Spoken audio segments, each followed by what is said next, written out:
In 2008, an international research organization was founded that would seek to have a positive influence on relationships and policymaking within and between the countries of ASEAN and East Asia.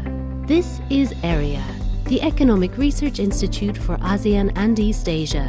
When AREA was first mooted, the thinking was we need a very substantial economic research body. It's very important for an organization like ASEAN to have the backing academically for what it wants to do. And that's why AREA fills in the gap and helps provide the research. It's more about providing the information that's needed for the negotiators or for the political decision makers.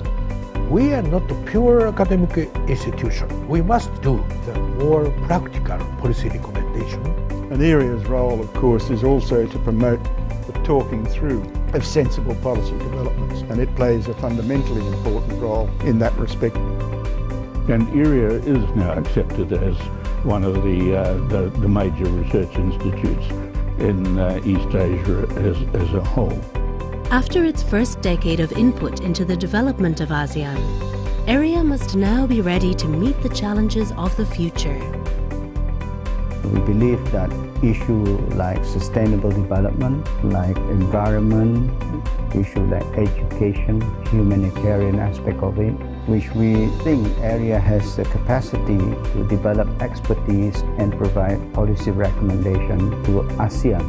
AREA, hopefully in the not too distant future, will become like the OECDs of our region. AREA will continue to contribute to the community building of ASEAN and East Asia.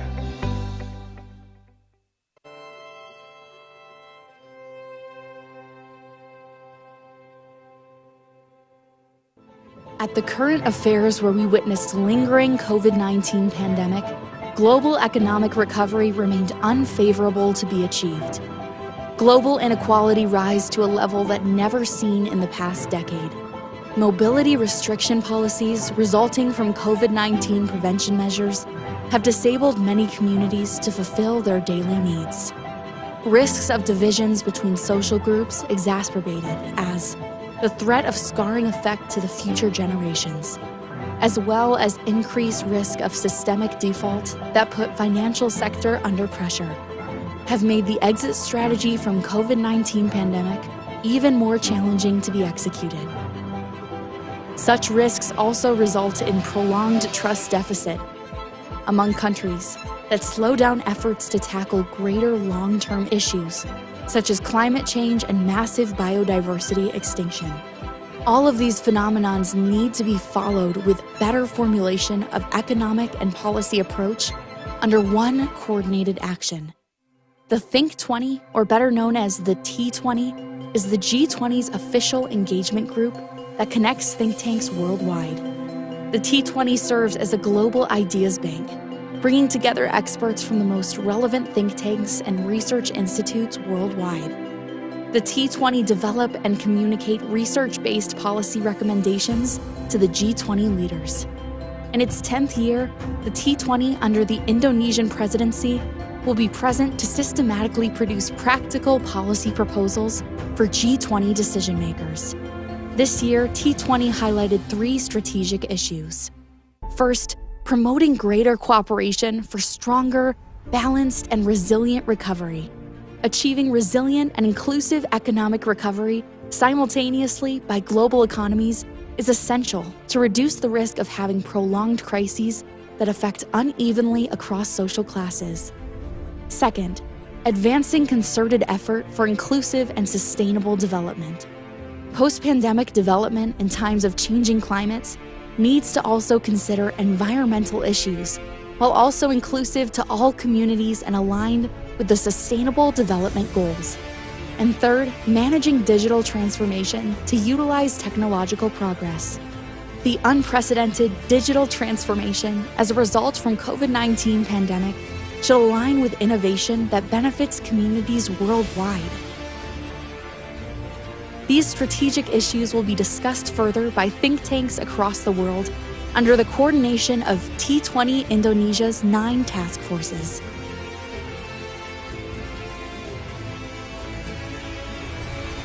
Together, these task forces, as well as all T20 participants, will join under our series of events. Alongside the support provided by these task forces, T20 Indonesia will be led by our lead co-chairs as well as executive co-chairs. The T20 Indonesia, hosted by the Center for Strategic and International Studies and the Institute for Economic and Social Research, University of Indonesia, both are think tanks that play important roles in policy-oriented research. Recover together. Recover stronger. The COVID-19 pandemic has had a devastating impact on lives, well-being, and economies in Asia and the Pacific, along with the rest of the world. Since the beginning of the pandemic at the start of 2020, ADB has committed more than $17.5 billion to help its developing member countries address the impacts of COVID-19 and address vaccination needs, and has mobilized a further $12.5 billion in co-financing from partners. From the earliest stages, ADB offered technical assistance to address Asia and the Pacific's most pressing needs, including medical equipment and supplies, improving laboratories, and training frontline workers. To mitigate the immediate impact of the COVID-19 pandemic, ADB committed $10.2 billion to support governments' counter-cyclical expenditure programs in 26 countries. Some $501.7 million has been helping private companies provide medical equipment and essential services. And ADB committed $3.2 billion for trade finance, supply chain finance, and microfinance programs. ADB is also providing crucial knowledge to help countries better tackle the pandemic and shape a greener recovery. This includes databases on policy measures, supply chains, and economic impacts. As the world kickstarts a sustainable recovery from COVID-19, ADB is delivering comprehensive support to meet Asia and the Pacific's vaccine needs. Through a $9 billion Asia-Pacific Vaccine Access Facility, or APVAX, announced in December 2020, ADB is providing funding for vaccine procurement, logistics, and distribution.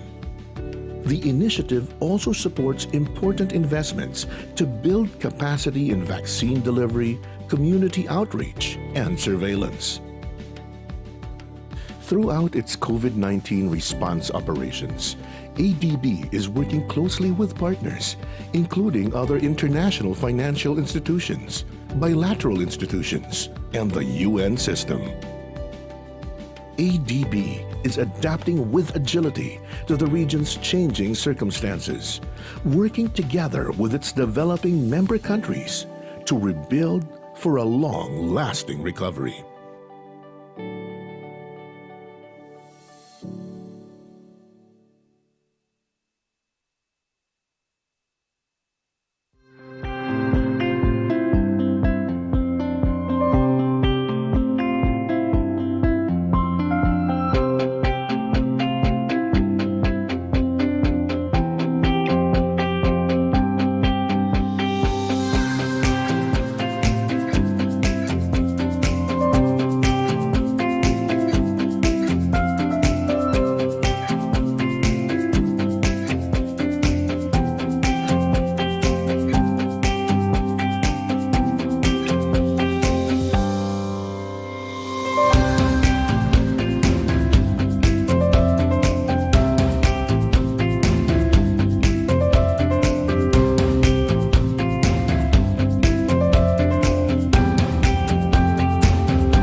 Good morning to our honorable guests and distinguished audience. Welcome to the 2022 CSIS Global Dialogue, an annual event held by the Center for Strategic and International Studies to discuss emerging global issues and their solutions. This event is co-organized by the Asian Development Bank, the Economic Research Institute for ASEAN and East Asia, and T20 Indonesia. This year, as a side event of T20 Indonesia, this dialogue takes the theme of G20 Indonesia, Windows for Recovering Together and Stronger. On this honorable occasion, I, Gilang Kembara, And I, Stella Kusumawardhani, will be the host for this event. Before we move to the opening remarks, we would like to warmly greet some of our distinguished guests that are present in this room today. Mr. Harichan Silalahi, Chair, Board of Trustees, CSIS Foundation. Mr. Yusuf Wanandi, Vice Chair of the Board of Trustees, CSIS Foundation. Ms. Clara Yuono, Vice Chair of the Board of Directors, CSIS Foundation. Dr. Jose Rizal Damuri, Executive Director, Center for Strategic and International Studies. And Dr. Medelina Henditio, Deputy Executive Director for Operations, Center for Strategic and International Studies. Ladies and gentlemen, the COVID-19 pandemic has suddenly reset the world. And even after 2 years of the pandemic, recovery remains a struggle. On top of that, many countries also had to endure economic crises and climate extremes simultaneously. All these issues are ever more critical in the year of 2022 as we move to harness the opportunity to recover stronger, especially as various major high-level forums resume working towards achieving global goods. Central to the movement will be the G20, whose presidency this year is held by Indonesia. The dialogue will contribute to the agenda of Indonesia's G20 presidency by examining COVID-19 and health cooperation, sustainable recovery and quality growth, macroeconomic issues in prospect of recovery, reviving trade, investment, and connectivity, and building human capital post-COVID-19 in the hope of a continuous effort to shape a better shared future. This event will be held in 3 days. In its first day today, the event consists of 4 main agendas. The first one is opening remarks from the co-organizers. The second one is opening speech from the keynote speaker. The third one is a plenary session on COVID-19 and global health cooperation. And finally, a plenary session on towards sustainable recovery and quality growth. To begin the first agenda, we have several prominent individuals that will present some short opening remarks. Mr. Ahmed M. Said, Vice President for East Asia and the Pacific of the Asia Development Bank. Mr. Koji Hachiyama, Chief Operating Officer for the Economic Research Institute for ASEAN and East Asia. And Dr. Jose Rizal Damuri, Executive Director of the Center for Strategic and International Studies.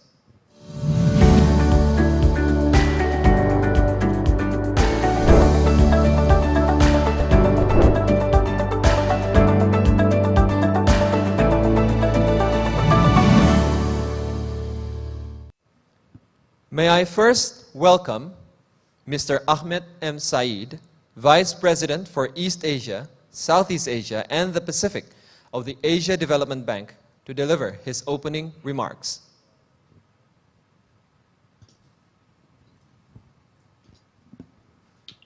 Minister Panjaitan, Mr. Hashiyama, Dr. Damuri, distinguished presenters and panelists, delegates, a pleasant afternoon to you all. It is my honor to deliver opening remarks at the CSIS Global Dialogue 2022 under the theme Windows for Recovering Together and Stronger. I apologize I cannot be with you in person today, but I'm excited to address this forum virtually. John Maynard Keynes warned that many of us are, unwittingly, slaves to the thoughts of a forgotten and defunct economist. the world today confronts a host of unprecedented problems: a continuing pandemic, breakdowns in global governance, and climate change, to name only a few. COVID-19 alone has scaled back years of socioeconomic gains in many countries across the world. The pandemic has impacted every facet of activity. Human losses have been sizable, and the toll on healthcare systems unprecedented. It is the task of eminent bodies like the T20 to ensure that we do not confront next-generation problems with last-generation insights. We must act now to ensure we are ready for tomorrow's challenges. Everywhere we turn, new thinking is needed, and multilateral development banks are, of course, no exception to this. At the Asian Development Bank, we have begun to question conventional thinking and experiment with new solutions on 3 levels: at the policy level, at the business model level, and at the governance level. Looking at the policy and analytical space first, we must ask ourselves whether traditional and old school tools for economic development are even appropriate, considering how fast technologies develop. For example, system-wide structural transformations driven by fast-evolving disruptive technologies must be better understood and integrated as key elements of the climate transition process. Unfortunately, the current macro modeling approaches commonly deployed for climate change are based mostly on conventional equilibrium frameworks focused on policy choices at the margin of optimally efficient systems. Such approaches do not pay sufficient attention to the role of diffusion of disruptive technologies. These could accelerate the pace of decarbonization, nor do they pay attention to the feedback loops between public sector policy choices and innovation and the price curves of such technologies. Driving prices down will bring the goal of decarbonization nearer in the future and will allow for win-win climate outcomes. As this process accelerates, I believe that over the next 10 to 20 years, we will find that for many emerging and frontier markets, decarbonization is development. If we design interventions that continue to drive price curves on core renewable decarbonization technologies downwards, there will be enormous opportunities for countries to proactively develop green industry and attract hundreds of billions of dollars in capital flows. But we have to provide the right policy advice and incentives to enable countries to position themselves for that. And we're not going to do that unless we start thinking differently about economic theory. A second level where ADB is questioning basic assumptions and looking to test new approaches is at the business model level. Here we must ask ourselves some foundational questions, especially on how we do private sector mobilization. There's a ceiling on how much we can achieve simply through risk transfer. Our balance sheets are only so large. They can be optimized to be 2 or 3 or 4 times more effective, but they are not going to be 500 times more effective. MDBs must pivot from having a historically closed architecture to an open architecture, and they must design tools that are fit for that purpose. ADB just closed the first deal under a new energy transition mechanism, which will accelerate the decommissioning of coal. What's most exciting about this is that it took 0 concessional capital. By designing better tools and interventions, we can solve problems by playing a catalytic role in financial intermediation, and not just by addressing financial market failure. The third level I want to mention is governance. What are the limits of progress for historical legacy institutions? How fast can they move? How much can they change? And are there hybrid governance models that bring global philanthropy and private sector knowledge into our MDB world in a better way? These are the ideas that we are seeking to test at ADB. Just recently, we created a partnership between the sovereign side of our bank and a private pool of capital focused on providing concessional financing for sustainable infrastructure. This platform, which is making otherwise non-bankable deals bankable, is a scalable solution for working upstream with governments. Ladies and gentlemen, these are testing times to reclaim the path to inclusive growth and to continue our journey to achieving the Sustainable Development Goals. It is imperative that we confront the problems of tomorrow with fresh thinking and new ideas. The T20 is an ideal venue for the disruptive thinking that will prepare us for tomorrow's challenges. I encourage you to be bold in your ideas, and I look forward to the outcomes of this forum. Thank you so much for the opportunity to be with you. Thank you very much, Mr. Ahmed Said, for your opening remark. For our next opening remark, please allow me to invite Mr. Koji Hachiyama, Chief Operating Officer for the Economic Research Institute for ASEAN and East Asia.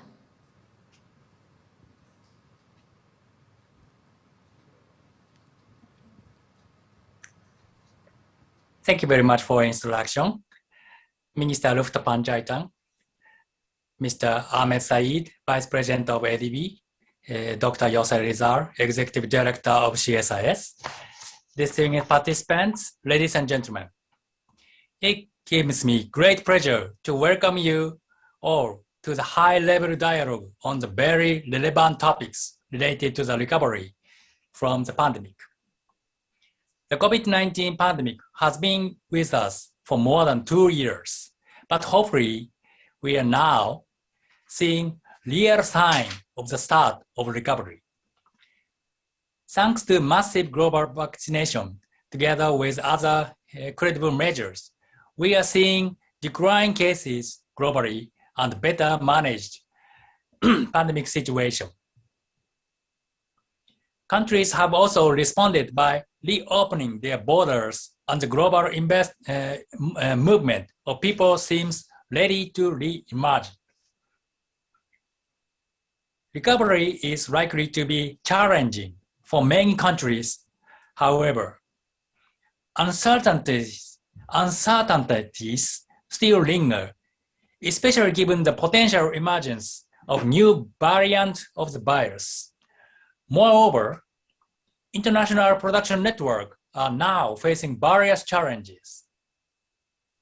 A recent rise in political and economic uncertainty has had a major impact in the form of an unprecedented surge in resource and emerging energy prices. Russia's invasion of Ukraine has caused a surge in price of commodities from oil and gas to wheat, while stock markets have plunged. Recovery is also challenging because although it accelerated digitalization, it has possibly resulted in much slower movement of people across countries. Not all countries have a regulatory framework to facilitate efficient digitalization in place, and the reduced movement of people may discourage global value chains activities. Ladies and gentlemen, this is what makes this dialogue forum very important and much needed. The message and the conclusions from the dialogue will definitely be useful for the G20 processes. AREA is particularly proud to engage in the discussion and stands ready to support a successful and sustainable recovery. AREA is praised to provide support as it has done extensive research on various topics covered by this dialogue, such as global value chains, connectivities, and global energy issues. AREA's research, for example, underlines the resilience and rapid recovery of production network in ASEAN and East Asia from the pandemic crisis. But more can be done to ensure the sustainability of the recovery. I wish this conference every success in the coming days, and I also thank CSIS for all its big efforts to make this dialogue happen. Thank you very much.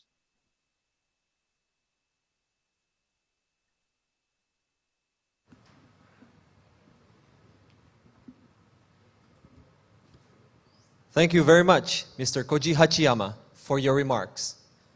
Next, it is my pleasure to welcome Dr. Yose Rizal Damuri, Executive Director for the Center for Strategic and International Studies, to deliver his opening remarks.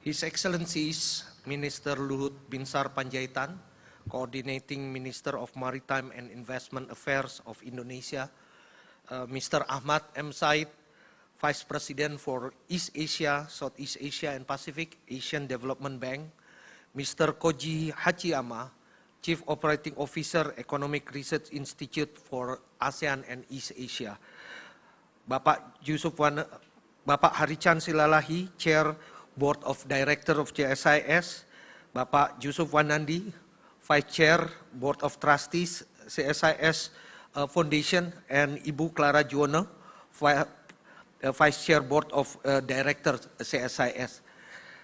All distinguished speakers, panelists, and participants, a very good afternoon from Jakarta. It is an honor for me actually to welcome you in the 2022 CSIS Global Dialogue. The Global Dialogue is a CSIS annual event that aims to provide a platform for discussion of emerging global issues and their possible solution. CSIS started the first Global Dialogue in 2018, looking at the challenge to global governance and the need to think about the new global and regional architecture and business model. The dialogue at that time actually attracted a lot of attention and came up with a series of ideas and recommendations to manage the changing world that we live in. It was followed by the 2019 Global Dialogue that went deeper into one of the major challenges of the global economy, namely technological progress and the impact that it brings to our society. Unfortunately, we had to postpone the 2020 and 21 Global Dialogue due to the COVID-19 pandemic. But this year, we decided to go on with the 2022 CSIS Global Dialogues because we think this is a very good momentum to provide also recommendations and ideas for global solutions. I think we are all very familiar to the impact of pandemic to all aspects of our life.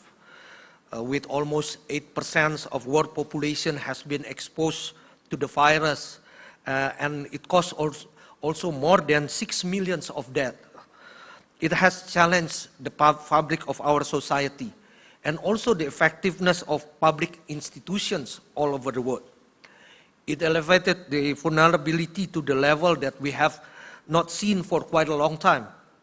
The poorest and the most disadvantaged groups were hit hardest by the downturn. And the impact, I think, will still be with us even long time after the pandemic is over. After 2.5 years into the pandemic, we still see that we have difficulties in controlling the virus. Possible threat from new variants remain to be high. Even after 1.5 years since the first vaccine was given, there are still countries that the majority of the population remain unvaccinated. Uneven access to vaccine makes the path to immunity remain to be fragile. That would prolong uncertainty. On the economic side, we also see that although many economies recorded positive growth in 2021, the recovery remained uneven and faces many hurdles. Developing countries are facing severe long-term problems related to lower vaccination rates, global macro policy, and debt burden. We also see that uneven recovery takes place in different sectors to the different part of the economy. The famous K-shaped recovery that has led to rising inequality, since the informal sectors in many developing countries actually has affected hardly and has yet gained momentum to recover. The formation of human capital is also one of the major challenges that will haunt us for years to come. The share of 10 years old who cannot read basic story in many low and middle income countries has raised from 53% to 70%. That would also affect the path of recovery in the future. We also see supply chain disruptions due to the unbalanced recovery that led to shortages in many places and increasing inflationary pressures. Ladies and gentlemen, on top of that, adding to the layer of complexity is the increasing of geopolitical tensions. Geopolitical issues have been lingering the prospect of global economy since even before the pandemic. But the current war in Ukraine remind us that our global order is very fragile. We are again living through the period of overlapping crises and various tensions that can easily lead to open conflicts. In addition to the open conflicts, we have also seen an increasing tendency on the use of economic policy and instruments in dealing with the geopolitical tensions. While, of course, it offers alternative to the armed conflict, but the use of economic policy increases uncertainty to the global economy and make it more susceptible to the shock. Of course, greater international cooperations is that what we need for stronger recovery. We already know that even before the pandemic. And as the pandemic has told us so far, many problems and challenges cannot be addressed at the domestic level. It requires coordinations. It requires cooperations. It requires resource pooling at regional and global level. Effective international cooperation also ensure that an action from some countries would do less harm to others. This is what Indonesia is trying to promote in the G20 presidency, with the theme Recover Together, Recover Stronger. Ironically, in my opinions, while it is quite obvious that we are in dire need of greater cooperation, it seems to be getting further away with the current situations. The gap of aspirations between G20 members seems to be widening. Indonesia's G20 presidency has an obligation to bridge all aspirations and it would be much more challenging task. We have to realize that this is not only the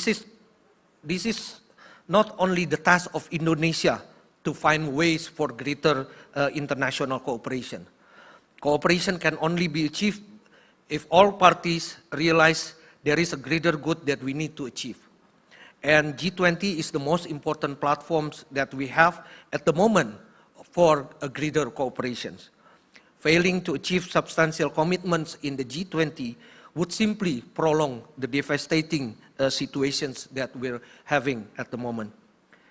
Within the next 3 days in our global CSIS Global Dialogues, experts, policymakers, representative of international organizations and representative of business from all over the world will discuss the global challenges and try to find ideas and possible recommendations to address the issues. This year, Global Dialogues is held as a part of the T20, the G20's official engagement group of think tanks from all over the world. T20 serves as an independent ideas bank for the G20 to provide evidence-based and innovative solutions in facing the world's multifaceted problem. The outcome of our discussions in this global dialogue would become a part of T20 recommendation and T20 communique that would be delivered to the next G20 summit. So on behalf of CSIS as the host of T20 Indonesia, together with LPAM FABUI, I would like to say my highest appreciation to ADB and AREA for continuing support to this year's Global Dialogue and also to other T20 activities. I would like to close my remark with my appreciation for your active participation in the forum.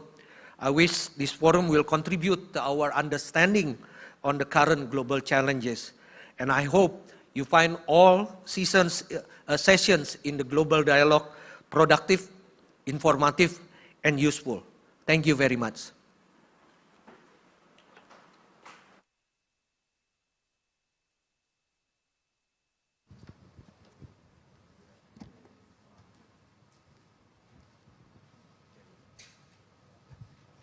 Thank you very much, Dr. Yose, for the opening remark. Ladies and gentlemen, we are entering the second agenda, an opening speech from our keynote speaker. Please join me in welcoming His Excellency Mr. Luhut Binsar Panjaitan, Coordinating Minister for Maritime and Investment Affairs, Republic of Indonesia.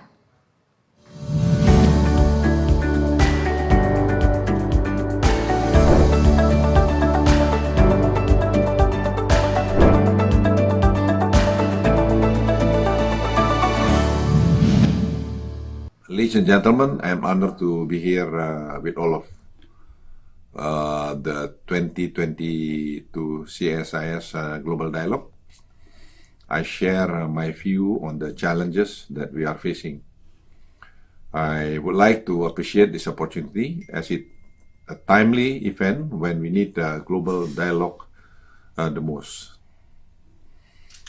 One of the looming issues that we have to deal with every day is the post-pandemic recovery.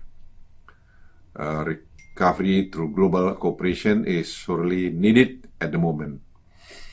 On top of pandemic recovery, we have to deal with the looming challenges to the ongoing recovery from inflationary pressure, energy crisis, and various other issues. However, not all bad news. There's a good news. As of April 20, 2022, more than 11.5 billion of COVID-19 vaccines have been given across 184 countries around the world. This is remarkable progress that we need to celebrate. However, essentials such as vaccines and other healthcare products remain unevenly distributed. And as a result, we are witnessing an uneven global economic recovery. And Excellency, ladies and gentlemen, COVID-19 has revealed the bitter truth of our global health system, and all countries should address this problem together. The most pressing issues is the lack of resources in preparedness for the pandemic and the future ones. Therefore, Indonesia G20 presidency is committed to build a better health architecture by closing this financing gap and developing a health fund to improve the global COVID-19 response and the future pandemic preparedness. Significant investment and more innovative financing schemes need to be mobilized. The second issue is the vaccination gap worldwide, especially in low and middle income countries. Feeling the financing gap is insufficient due to the country's variation of capacity and delivery. Therefore, low and middle income countries should be encouraged to reform their health and sector to meet. The global targets on vaccines, diagnostic, therapeutics, and deliver all COVID-19 tools, with health equity playing such an important role in charting our future course. Indonesia's G20 presidency calls for all countries to work together to build a better global health architecture. The potential scaring effect on human capital is also worrying in the longer term. The public health crisis due to COVID-19 has brought to most extraordinary education emergency out of a lifetime. Around 1.5 billion or 80% of all children have been out of school. And according to UNESCO, an estimated 30 million children may never return to school.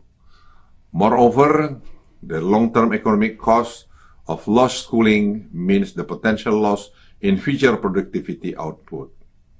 The World Bank now estimates that Over the next year, overall education spending in low and middle income countries could be 100 to 150 billion lower than previously planned. Excellency, ladies and gentlemen, COVID-19 pandemic, however damaging is to the global system, should be seen as a unique opportunity for us to recover stronger and better strategically. Technologically, progress that we have seen so far be harnessed so that everyone has equal access to various essentials, be it healthcare, education, or work. During a pandemic, Indonesia has succeeded in adding unicorn startup companies to 9 companies that place digitalization at the core of their business innovation. This trend should be appreciated and so that the investment opportunities are still very open for this sector. However, a few are still left behind. As the world economy, social and political landscape is changing due to the technologically, nearly 3 billion of the world population still does not have access to the internet, and 96% of them live in developing countries. Micro, small, and medium enterprises also need special attention because they are the most affected by this pandemic. We also need to push for more equitable access and quality of internet infrastructures and a need to increase digital literacy and skill, especially in developing countries. In this respect, Indonesia calls upon all G20 leaders and beyond to accelerate the utilization and improvement of global governance in the digital economy. Is needed to avoid the digital divide and create a more productive, inclusive, and sustainable digital economy. Still, humanity is facing another bigger and deadlier threat. Our planet Earth is facing a climate catastrophe if we do not take action. We know what caused the dire impacts, the burning of fossil fuels in our energy production. And unfortunately, we know the solution, which is to shift away from fossil fuel-based energy production, and we have technology to achieve this. Thus, energy transition should urgently be on our agenda, and this is reflected by Indonesia G20 presidency priorities. Yes, challenges persist in this matter. The crucial issue are the scale and the distribution of financing. The International Energy Agency stated that we face a big funding gap of efficient energy investment, and investment needs to be increased threefold by 2030 to achieve net zero emission by 2050. The gap is even bigger for developing countries. Innovative financing schemes and mechanisms should be employed in a way that is transparent and with integrity, inclusive, and fair. For example, blended finance and carbon market could provide financing opportunity for developing countries. Excellency, ladies and gentlemen, due to the COVID-19 crisis and preceding trade tension among leading economies, flow of goods, services, and capital was disrupted on a historical unprecedented scale. Although the world trades in merchandise and services is back to the pre-pandemic levels, the recovery is uneven geographically and transportation. Networks and supply chain remain stressed. The disruption caused by changing global trend patterns and geopolitical issues accumulate the bottlenecks of global shipping, especially containerized cargo, which drives up logistics costs. By November 2021, the shipping cost was up by almost 26% in the U.S. and yearly basis, the largest price increase since 1988. Furthermore, the spillover impact of the bottleneck has also gradually transmitted to increasing price across the globe. G20 members should address this by working together with all countries in more resilient supply chain in the future throughout robust international cooperation, including supporting an effective multilateral trading system with a stronger trade organization. Lastly, Indonesia presidency is well aware of the ongoing Ukraine conflict. The geopolitical fragmentation threatens poor, vulnerable groups, especially in the low-income countries, due to the increase in food and energy prices. More specifically, the impact on the global supply chains and food security is substantial since Russia and Ukraine are in the main exporters of the agriculture sector and upstream sector in the global supply chains. Lower and middle income countries, which tend to be net food importing countries and commodity importers from Russia and Ukraine, are the most affected by this conflict. This rising energy price could slow the clean energy transition, making it more difficult to maintain fiscal sustainability. The erosion of countries' fiscal space makes it harder to invest in the climate transition, while delays in dealing with the climate crisis make the global economy more vulnerable to food and commodity price shocks, which lead to inflation and economic instability. As Franklin Roosevelt said, smooth sea never made a skilled sailor. While this turbulence has made the economic recovery agenda in G20 even more crucial, this is also an opportunity for us to be better. The G20 will put this issue on the priority agenda to protect vulnerable population and ensure a smoother economic recovery. Once again, we appreciate this important dialogue today. I wish you all fruitful discussion and look forward to receiving constructive recommendation for all the experts. Thank you very much.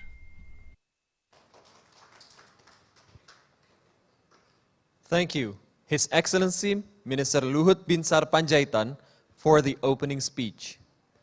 Ladies and gentlemen, the global COVID-19 pandemic has taken more than 6 million lives and has infected hundreds of millions all across the globe. The swift development of COVID-19 vaccines has given humanity a fighting chance to prevail against the disease. However, challenges are still abound when it comes to vaccine equity and distribution. To guide our discussion on the first session of the event, entitled COVID-19 and Global Health Cooperation, will be Professor Tiki Elka Pangestu, visiting professor at Yong Lu Lin School of Medicine, National University of Singapore. Professor Tiki Pangestu is presently visiting professor at the Yong Lu Lin School of Medicine, National University of Singapore. Professor Tiki previously served as the Director for Research Policy and Cooperation at the World Health Organization from 1999 until 2012. He holds a PhD in Immunology, Microbiology from the Australian National University and is a Fellow of the Royal College of Pathologists, the Institute of Biology, and the American Academy of Microbiology. Before we commence, may I remind our audience that we will have a Q&A session at the end of the discussion. For the audience attending here at the venue, please kindly raise your hand and the moderator will invite you to deliver your question. As for our virtual audience, please write your question at the Zoom Q&A box or YouTube comment section. I kindly suggest to keep your questions short and straightforward. Do not forget to inform us of your name, your affiliation, and the speakers whom you would like to address your question, if any. Without further ado, may I please welcome Professor Tiki Pangestu to chair the session. Professor, you have the screen.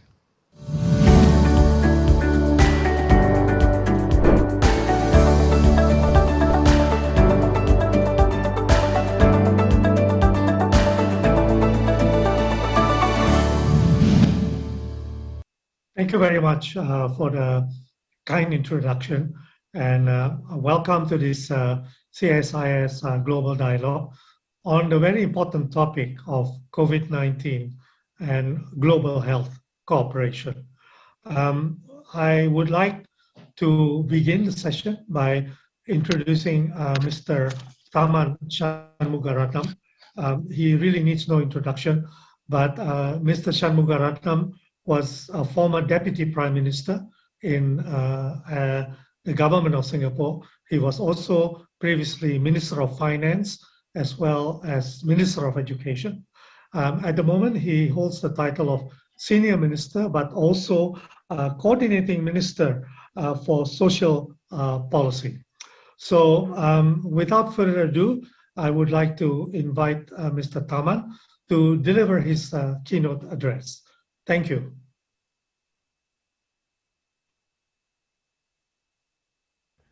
Good afternoon. First of all, let me thank CSIS for inviting me to be part of this very important discussion. I last visited CSIS a long time ago, in fact, almost 30 years ago. I was a central banker then, and I came together with a group of senior civil servants from Singapore to learn from CSIS and to pick up many insights on developments, not just in Indonesia, but regionally. So it's good to be back. It's an important discussion that you have convened, very important discussion. The fact of the matter is that we are in an age of pandemics. COVID will not be the last pandemic we face. In fact, the science and the evidence shows that we are going to be facing recurring pandemics in future at a higher frequency than has been the case. It's already baked into the system. And in the current pandemic, Omicron is not the last variant. When we talk about an endemic pandemic, it's not about some stable state of affairs. It's about recurring waves with new variants. That too is a certainty. So we have a problem, and we have to address it forthrightly, boldly, and with an eye on today and an eye on the future. The T20 discussion is a very important one. It allows us to build consensus outside of the official community, but it also allows the non-official community to be part of the consensus building that the official community has embarked on. And I must say we're making very good progress. Under the Indonesian G20 presidency, the G20 task force of finance and health officials has been making significant advances in its proposals, building on the work that was done last year by the G20 high-level independent panel that I happen to co-chair, together with Ngozi Okonjo-Iweala and Professor Lawrence Summers. The task force has been doing very good work, and we now need to build consensus to support its fundamental proposals. The real risk we face is that when the worst of COVID passes, the world is going to turn its attention elsewhere. And we are already seeing this risk. Time and again, each time a global health crisis strikes, there's urgent action, there's some panic, and then when it subsides, everyone moves on to something else. And if we keep doing that, we're going to keep getting problems coming our way. We're going to keep getting harsh, large-scale, collective failure each time a pandemic comes. So we really have to avoid it this time. We can't forget the lessons of COVID. We've got to build it into our muscle memory in each society and globally. Fundamentally, we need a paradigm shift in the way we think about international cooperation. Hitherto, much financing for global health security has come out of aid budgets, largely bilateral aid and some significant philanthropic support. There's been minuscule multilateral effort and multilateral funding for global health security because we think of it as aid and it has to compete within an aid budget amongst many other demands. The fundamental shift that's required, the paradigm shift, is in thinking about global health security as an investment, not as aid for other countries, not as aid for lower income countries, but an investment, and an investment in global public goods, which means that we're not just investing to help other countries, we are also investing in each and every country's interests.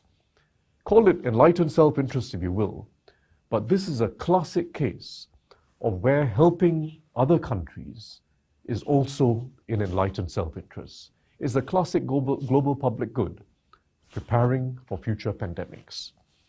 We must make that fundamental shift in thinking in government fiscal policies, government financial policies, towards thinking about pandemic preparedness as an investment in global public goods, investing within our own countries, but also investing globally through multilateral channels as much as possible. There are major gaps in global public goods. This is now well established, and COVID was a very unfortunate and tragic reminder of these gaps. In plugging these gaps, we're not just concerned about some distant event, some future pandemic. Plugging these gaps in global public goods will have triple benefit. First, it helps us immediately in a long drawn-out COVID pandemic, and it will be long drawn out. There's still a lot of work ahead in dealing with future variants and in ensuring that most of the population of the world is protected as the COVID pandemic proceeds. That's the first benefit. The second benefit is that what we do today to invest in global public goods will also be greatly beneficial after this pandemic, because we still face a whole set of communicable diseases globally: TB, malaria, HIV, many other communicable diseases. And the investments we make today are necessary to address these continuing priorities in each country, and particularly in the developing world. We've got to step up the strengthening of healthcare systems. We've got to step up globally and locally to address these continuing threats to global health. And the third benefit is going to be in preparing for the next pandemic, because the next pandemic is coming. So it's a triple benefit that we have in mind when we think about how we go about plugging these gaps in global public goods and the scale of investment that's required. Three basic gaps, and this is now well established. First, we need a major scale up in surveillance for every new infection, every new spillover from the animal world and from the natural world into human life. Unfortunately, the pathogens are already out there because of all the interactions between the animal world and human life. We already have a significant spillover that's been taking place in recent decades, and the pandemics are coming. But we need surveillance to be able to detect as quickly as possible when a pathogen starts spreading in a human population, anywhere in the world, anywhere in the world. And we're not ready for it now. We do not yet have that global surveillance system. I support very strongly Indonesia's proposal to use and strengthen the GSAID platform as the global genomic data sharing platform. The GSAID platform, for those who are not familiar, was first set up to share data on influenza, to develop surveillance systems and to share data on influenza. And in fact, it has worked relatively well. It's one of the rare successes in global health cooperation. And Indonesia has proposed now building on the GSAID platform, strengthening it greatly. And I believe this is, in fact, a very wise idea. It's also supported by the WHO. It requires building up local level, regional level, and global level surveillance capabilities, starting with the local population level epidemiological monitoring systems. It requires that whole system, and critically it requires data sharing, so that whenever you get a new infectious disease outbreak anywhere in the world, the rest of the world knows, and we can get a head start on preparing our responses, preparing the types of tests required, preparing vaccines early in the day, and preparing the types of drugs required to mitigate its effects. So this is a major step up required, surveillance capability. The second major gap we have is in manufacturing capacity, not just for vaccines, that's been the big task of this pandemic, but also in testing equipment and a whole set of other apparatus required to tackle a pandemic. Everything from the protective equipment to the facilities required to be able to deliver drugs and vaccines and tests to people. It's a huge capacity issue. Manufacturing capacity was in short supply in COVID, and that's why we've had a very long, drawn-out pandemic. The real lesson of COVID is that speed and scale are everything when a pandemic strikes. Speed and global scale. And you can only get speed and global scale if you're prepared before a pandemic. You can't suddenly have it spring up during a pandemic, which is why we've had such a damaging pandemic. We were not ready, and it took time to build up that capacity. So we have to build it up in advance. And what we do to build up this manufacturing capacity and this end-to-end supply capacity for testing equipment, for vaccines, and for the therapeutics or drugs, what we do now to build it up will also be useful after the COVID pandemic. Because one of the real achievements of science and technology in the last few years has been the development of platforms that can now address many diseases at the same time, including the mRNA platform, not just for one particular infectious disease, but for several at the same time. So what we do today to build up that capacity can also be applied to other diseases even after COVID has subsided. We have a proposal from Indonesia to build up manufacturing capacity and research hubs around the world, including in the developing world, which again I strongly support. We cannot just rely on a few locations around the world to do the manufacturing and then find a way of distributing it. Because the raw fact of the matter is that in a pandemic, protectionism tends to come up. Nations all facing pressure from their own populations tend to prioritize the supply of vaccines and drugs for their own populations first. It happened in COVID. So we need a globally distributed system to manufacture and to distribute testing equipment, vaccines, and drugs. This is critical, and it must also be in the developing world. It requires capabilities to be built up, it requires the workforce to be developed, and it requires global coordination, because you do need regulatory standards, and we do need proper clinical trials to be instituted on a globally distributed basis. So that's the second major gap, manufacturing capacity and that end-to-end supply capacity. Third gap is in national health systems, because every pandemic starts with a small outbreak somewhere. It starts with a localized outbreak. And the national ability to prevent outbreaks, to detect them quickly, and to contain the disease transmission is critical not just for that particular country, it's critical for the world. So we have to invest in that collectively. You can't expect a lower income country to invest in strengthening the national healthcare system, not just for their own purpose, but to help the rest of the world. We have to invest collectively in strengthening national healthcare systems everywhere.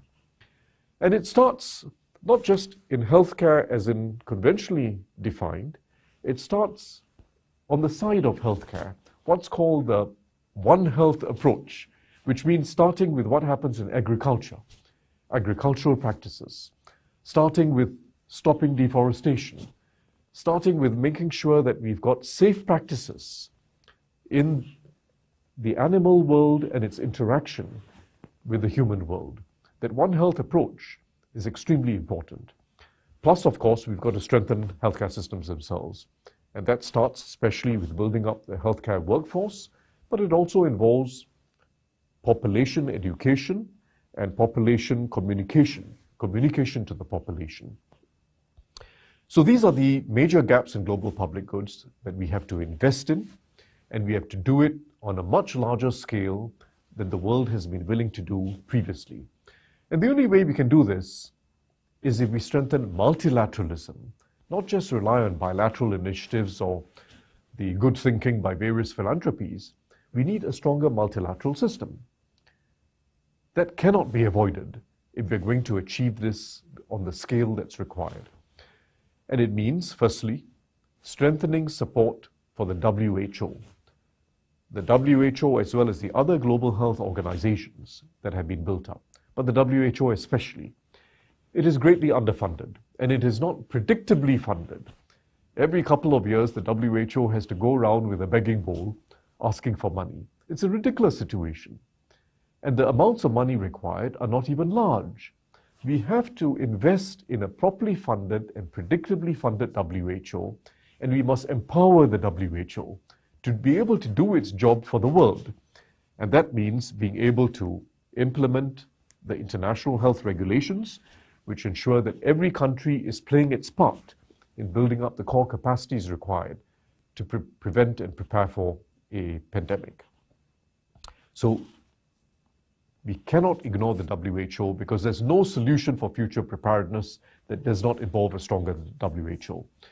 Secondly, fundamentally too, we have to repurpose the international financial institutions, the World Bank and IMF, and the other multilateral development banks.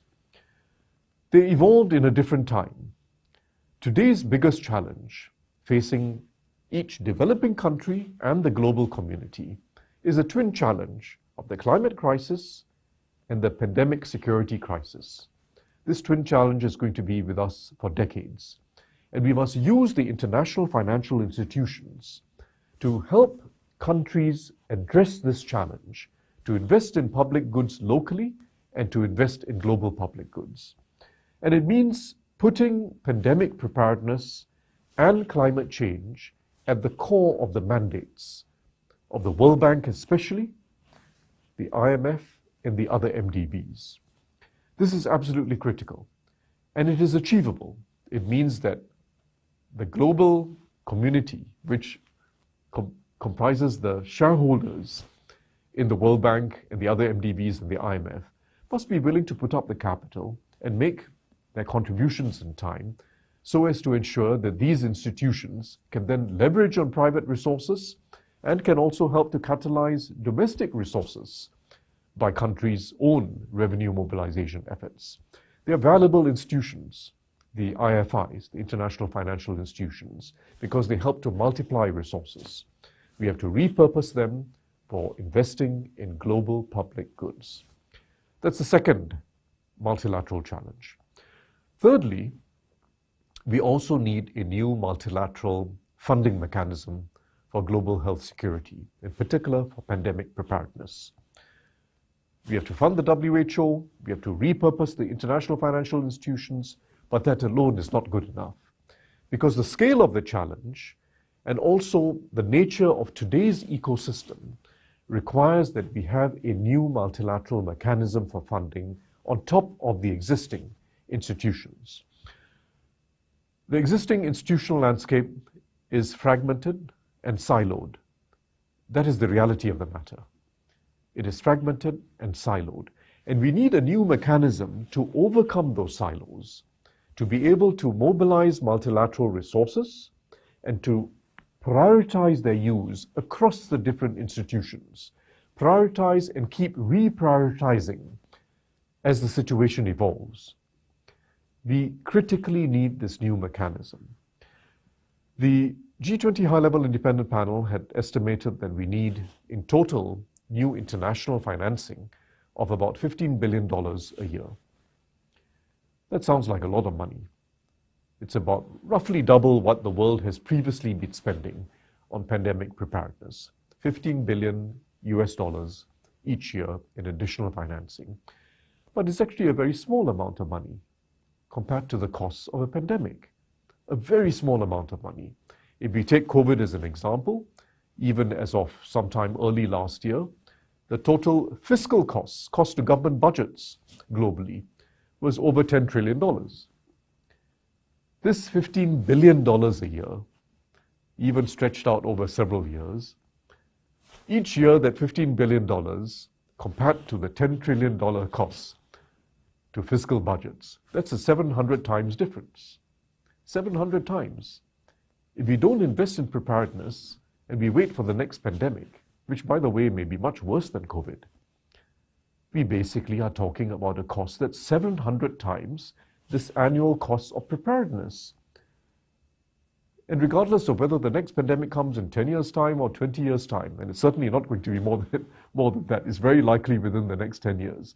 Whenever it comes, this investment of $15 billion each year is the investment with the highest social return of any public investment that can be made. The highest social return on any public investment that the world can make. So we have to do it. And of that $15 billion, some of it has to go towards strengthening the WHO, towards additional funding for the existing global health organizations, but we also need a new mechanism, as I just mentioned. And we have proposed that a new mechanism, a new multilateral financing mechanism that is able to fund the system as a whole should comprise at least $10 billion per year. We're not going to get there immediately, but we should build up our contributions to make that possible, because it's in every country's interest. Again, it's actually very small. $10 billion a year spread out over many countries, with the rich and large countries contributing more. Naturally, the more advanced countries have to contribute the bulk, but as many countries as possible should participate, just like in the World Bank and the IMF and other institutions. The world community should participate.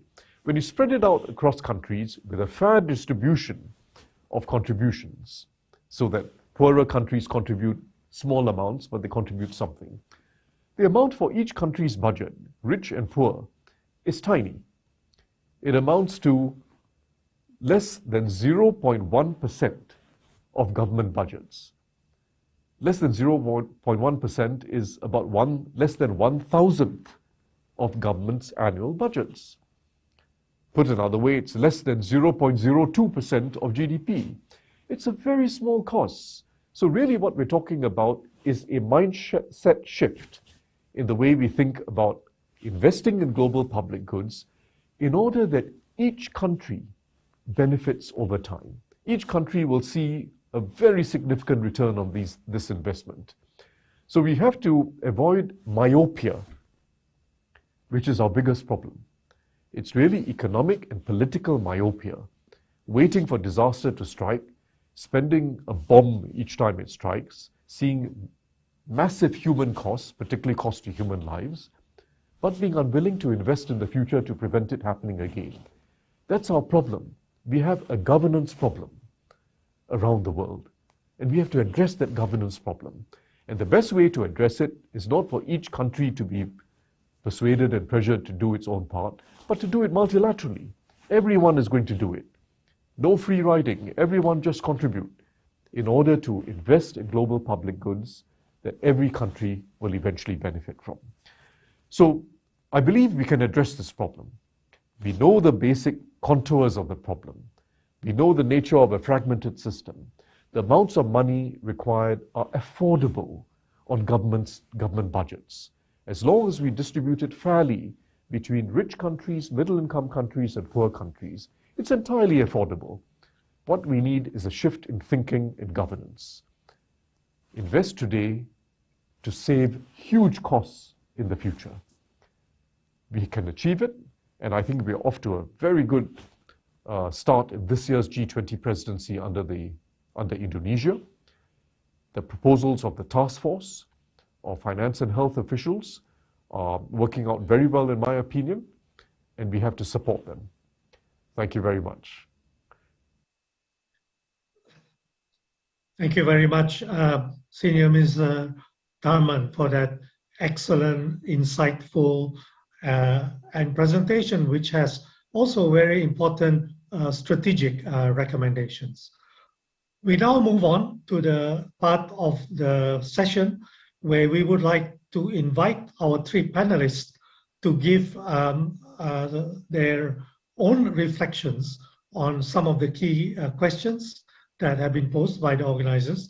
I'd like to introduce, first of all, Dr. Kunta Wibawa Nugraha, who is a Secretary General at the Ministry of Health of Indonesia. He has held many very important positions within the government of Indonesia. And obviously, he's in a very key position now in terms of Indonesia's key role in the G20 with respect to the Global Health Cooperation. So we'd like you, Dr. Kunta, in the next 5 minutes to give us an update on the G20 initiatives, particularly on the global fund that Mr. Taman mentioned for sort of multilateral global health funding, a new mechanism. So over to you.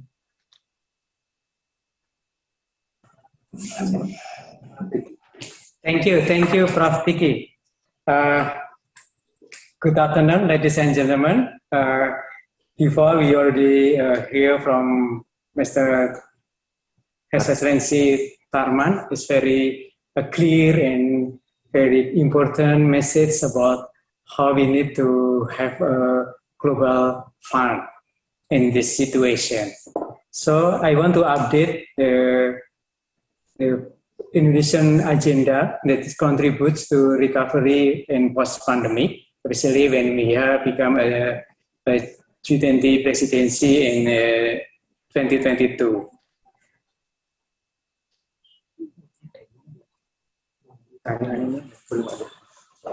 So in the overall, we have a hard-working group as Indonesia become a G20. So in this priority, we have three priority issues for G20, and we seek to strengthen the global health architecture through several programs and initiatives.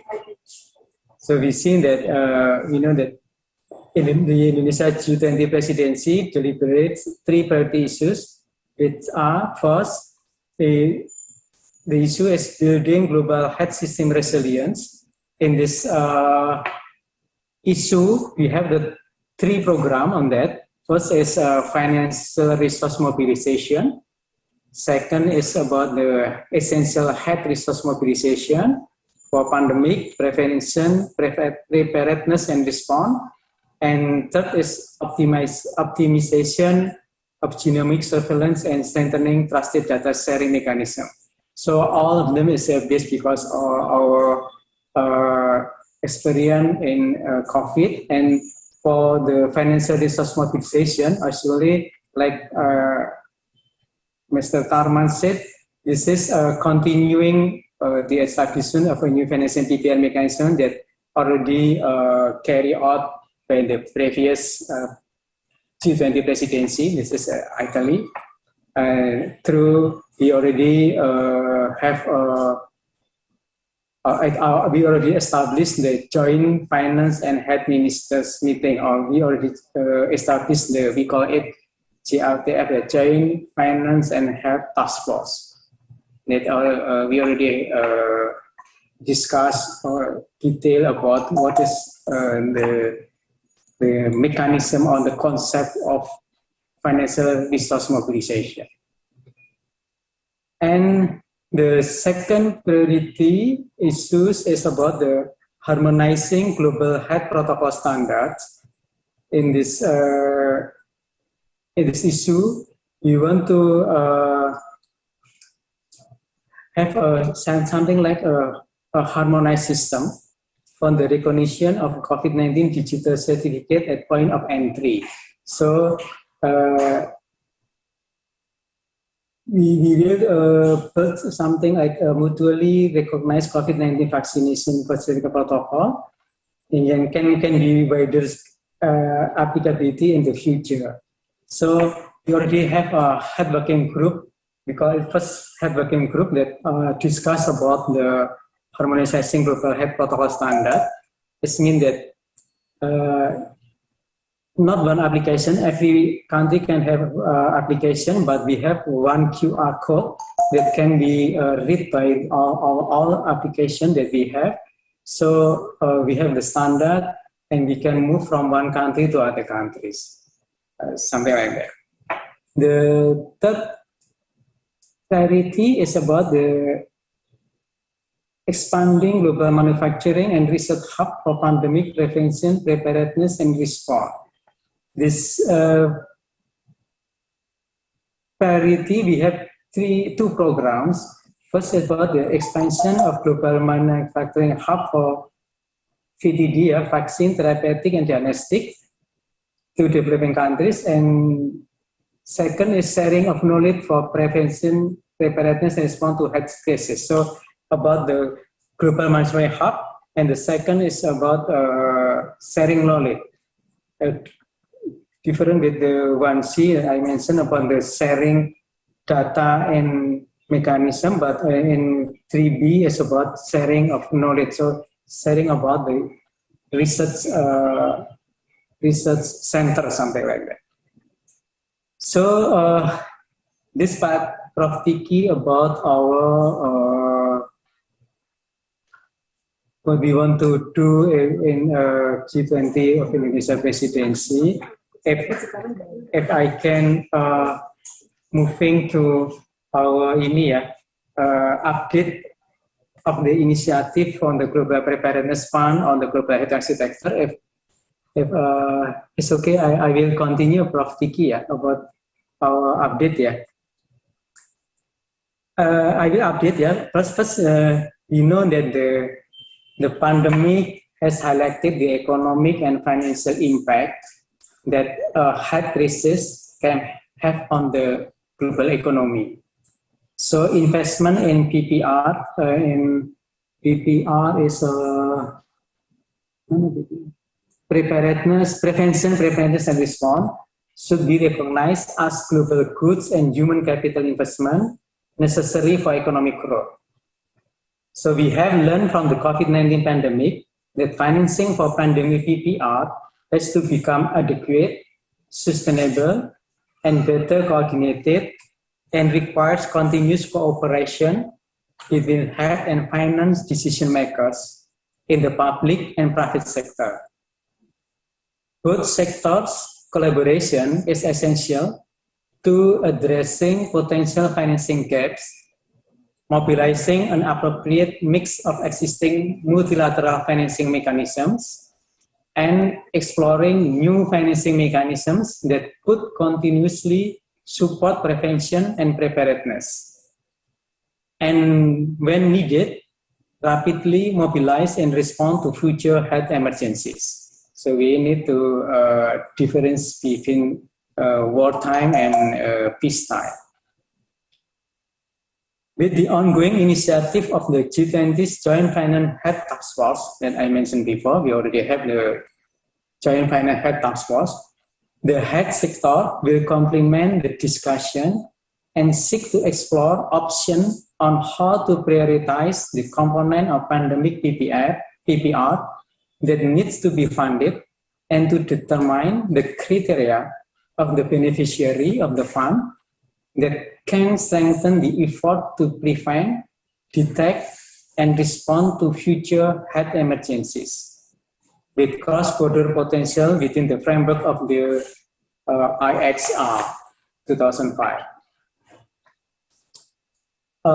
So the COVID-19, or we call it pandemic-related recommendations, such as from the high-level independent panel, SLIP report, independent panel for PPR report, and IHR review committee. The working group on strengthening WHO preparedness and response to health emergencies has identified 5 finance-related recommendations still. First is domestic financing. Second is global finance for low and middle income countries preparedness. Global Finance Public Common Goods, Global Finance Short Horizon, and WHO financing. As the identifiable PPR finance related issues that need to be addressed. So we have identified 5 finance related recommendations that already we discussed deeply in the joint finance health task force. And actually we already we got already last week, already have one type, something like FIF, but still discussion in the FIF. Indonesia G20 first issue priority in the second head working group will contribute to the finance head and task force work by identifying discussion gaps, particularly the head's perspective on the current FITF discussion, especially something like identifying key elements of the global head architecture for PPR that should be financed by additional support to existing mechanism and a potential new financing mechanism, including criteria for beneficiary countries and resource allocation prioritization, in particular considering opportunities to maximize head gains through multi-pathogen interventions and incremental investments in underlying health and community system core function. Therefore, WHO's central role in the new financing mechanism should be reiterated and re-emphasized to ensure that the mechanism will not lead to any duplication and fragmentation of the existing similar mechanism. There is still unclear relationship between the proposed financing mechanism which established outside of the WHO framework with WHO central coordinating role. So this is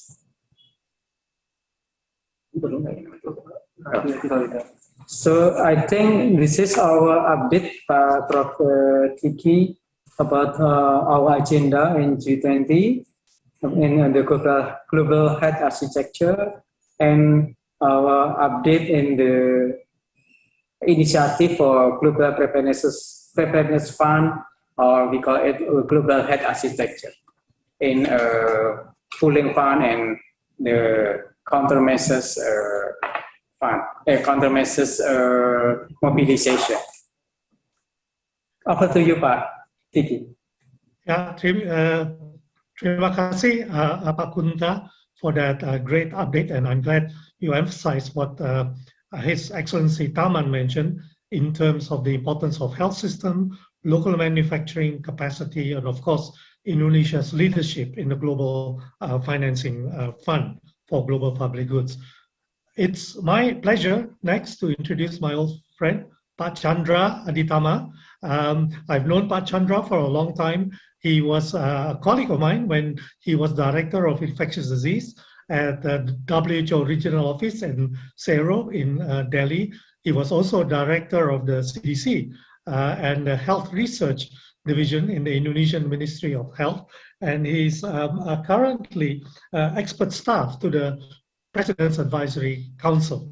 So, Pak Chandra, very nice to see you again. I invite you to give you some remarks on this very important question that Minister Taman mentioned, which is, of course, protectionism and the big issue of vaccine equity. So over to you, Pak Chandra.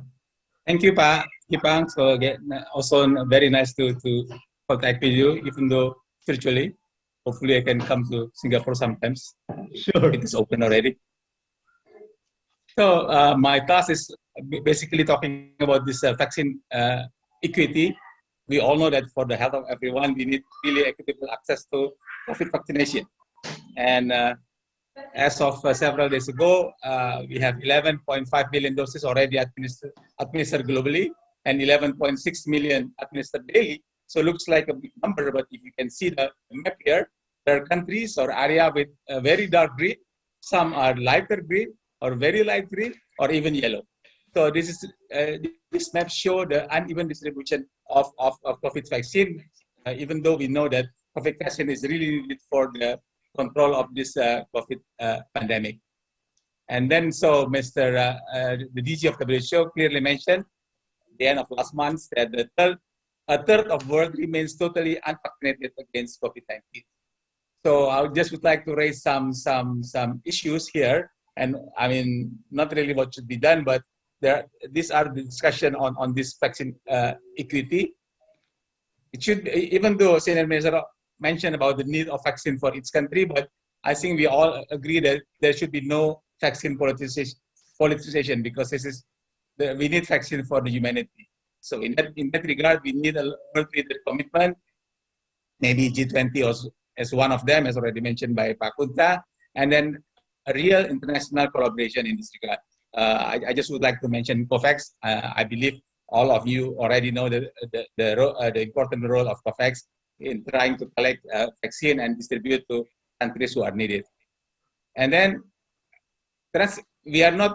what we need is not only distributing the vaccine itself, but also transfer technology, as already mentioned, I think by Senior Minister as well as Pak Kunta, regarding research and development should not be in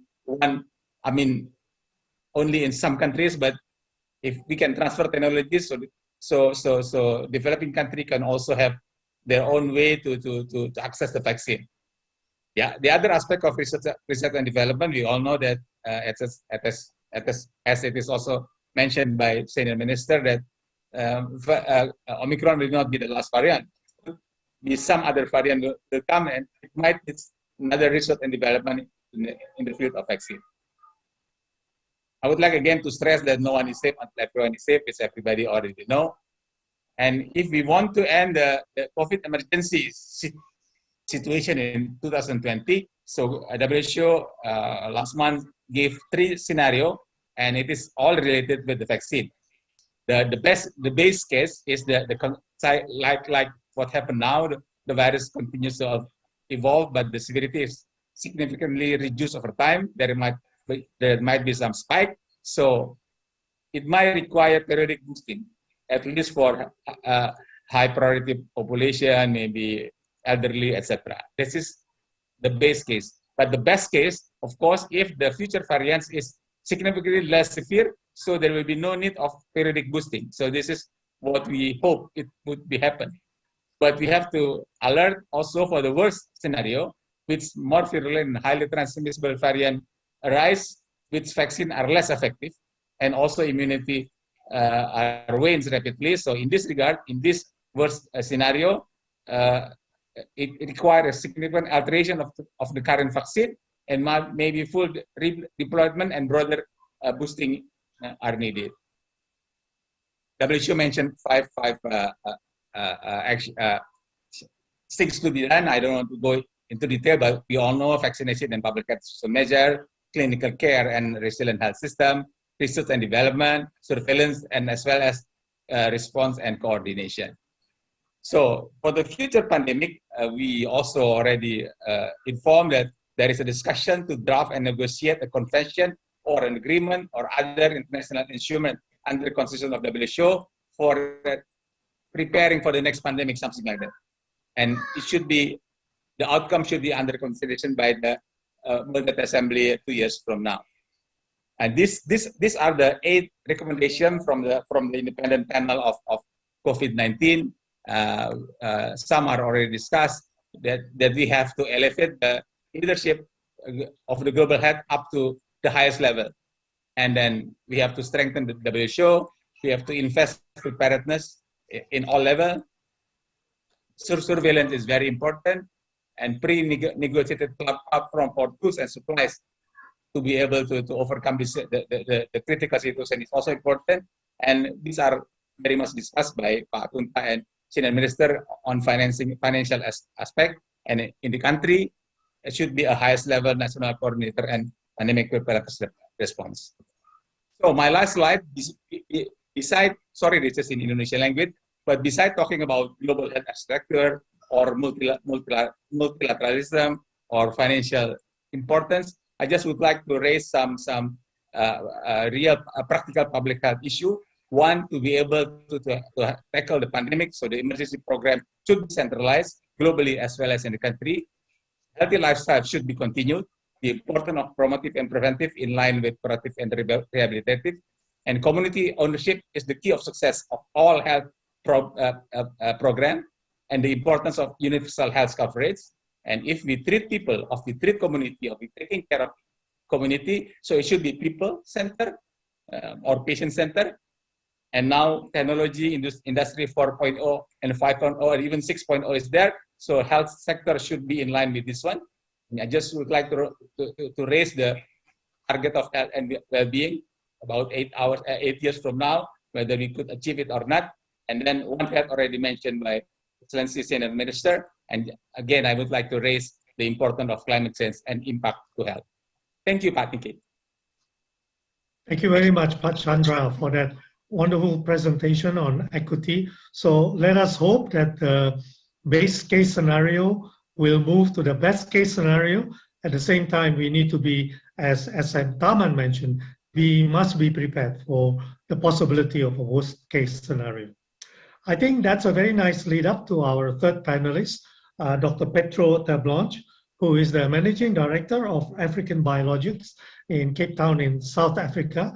I think it's very timely because the three previous speakers have highlighted the importance of ramping up manufacturing technology, the importance of R&D, the importance of science. And I think Dr. Terblanche is really has a tremendous amount of experience because he played a key role in the design and implementation of South Africa's biotechnology strategy. And she is actually involved in the global messenger RNA technology vaccine platform under the COVAX initiative. So, we would like to hear from you about, what your views are on what are the challenges in terms of exactly this challenge of manufacturing capacity, of self-sufficiency, of the importance of public-private partnerships. So over to you, Pedro. Very much. Thank you very much to CSIS Global Dialogue for inviting me. I am sorry I cannot be in Jakarta this afternoon, but I also want to tender my apologies for the background noise. I'm in transit in Frankfurt in the airport, but it's a great pleasure to participate in this dialogue. I would like to focus on, of course, the COVAX initiative. It was a very purposeful and a very strategic initiative by building manufacturing capacity in low and middle income countries as a means to pandemic preparedness. And there are certain key success factors that will drive the outcome of such an initiative. And I want to start with the first one, which is government leadership. Leadership in government, very well demonstrated by the Indonesian government. And I also want at this point mention that, as you know, Biopharma, which is the Indonesian company, is part of this mRNA hub network. We have already received biopharma specialists and scientists in South Africa, in Cape Town, a month ago for training and starting to transfer technology. So I want to talk a little bit about the importance of technology transfer. But what this program underpins is partnerships. So the government's leadership is required to create a policy environment, not only in terms of trade and investment, not only in terms of free trade, not only in terms of intellectual property, but also in terms of regulatory environment. So the key success factors of this initiative, which is building sustainable capacity as a means to have pandemic preparedness in low and middle income countries, will require an ecosystem.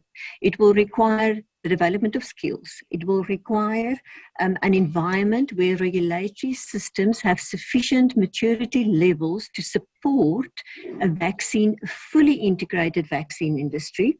It will require public, private, and university partnerships. It will require research and development, which will enable low and middle income countries to do vaccine innovation. We cannot only rely on innovation in high-income countries for diseases which may not be relevant for the burden of diseases in low and middle-income countries. We have to have our own innovation capabilities. Trade and investment. There was an earlier comment made by Minister Tarman in terms of what does it cost to have pandemic preparedness versus what does it cost to manage a pandemic, and that we have to look at creating pandemic preparedness as an investment. And if we even treat donor and grant funding as investments, we will seek to have a return on that investment and have some measurable and tangible impacts. The very important component of direct foreign investment in the capacity building in these countries. Now, currently, the mRNA Hub is one of the many projects. It's not the only one, and it's not the only platform that would be sufficient to transfer technology. The important point is that we must treat this as a business imperative.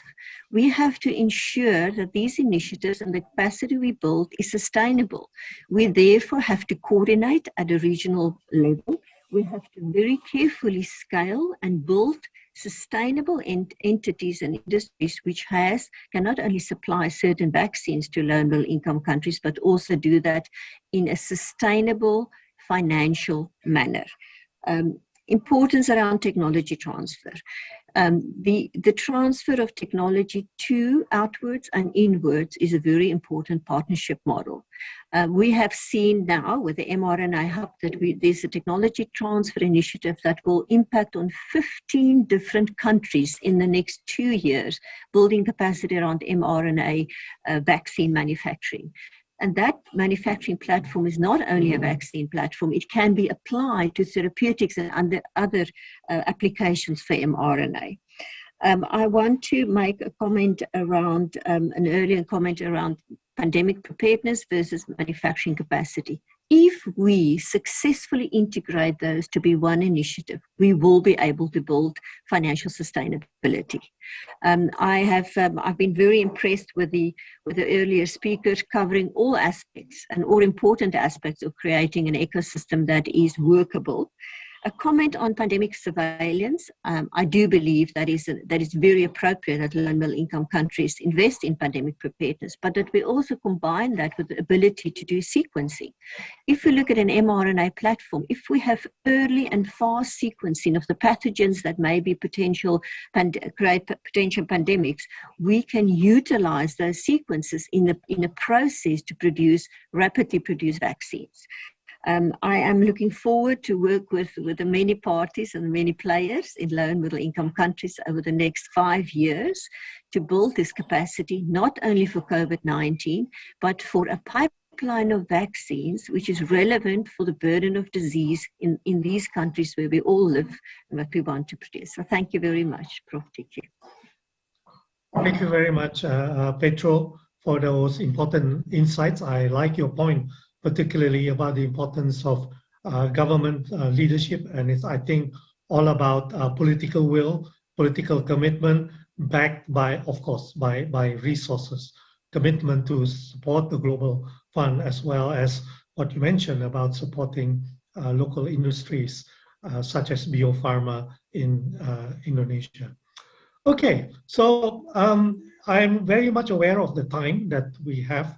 And I have been warned to make sure that we finish in time. So I believe that the three panelists, thank you very much for your contributions, have really addressed the questions that the organizers have asked them to address. So what I'm going to do now is actually in the remaining 20 minutes or so that we have, is to actually invite participation from the audience. As mentioned before, if anyone has any questions, please post them. The organizers will try to curate them, and I will try to then address those questions to the panelists. Okay, so let me begin here. There's actually a question that was addressed to Minister Tarman, but since he's not with us live, I'm going to turn this question around to the panelists and get each of you to give just your own reflection on this, I think, very strategic and very important question. And this is the question: what are the specific next steps that need to happen alongside and after the Indonesian G20 meeting?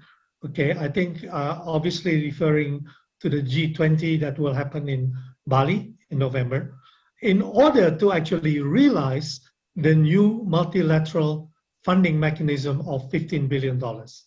Okay, so once again, what are the specific next steps that need to happen alongside and after the G20 in November to actually realize the new multilateral funding mechanism? Obviously, a very central question in terms of future preparedness.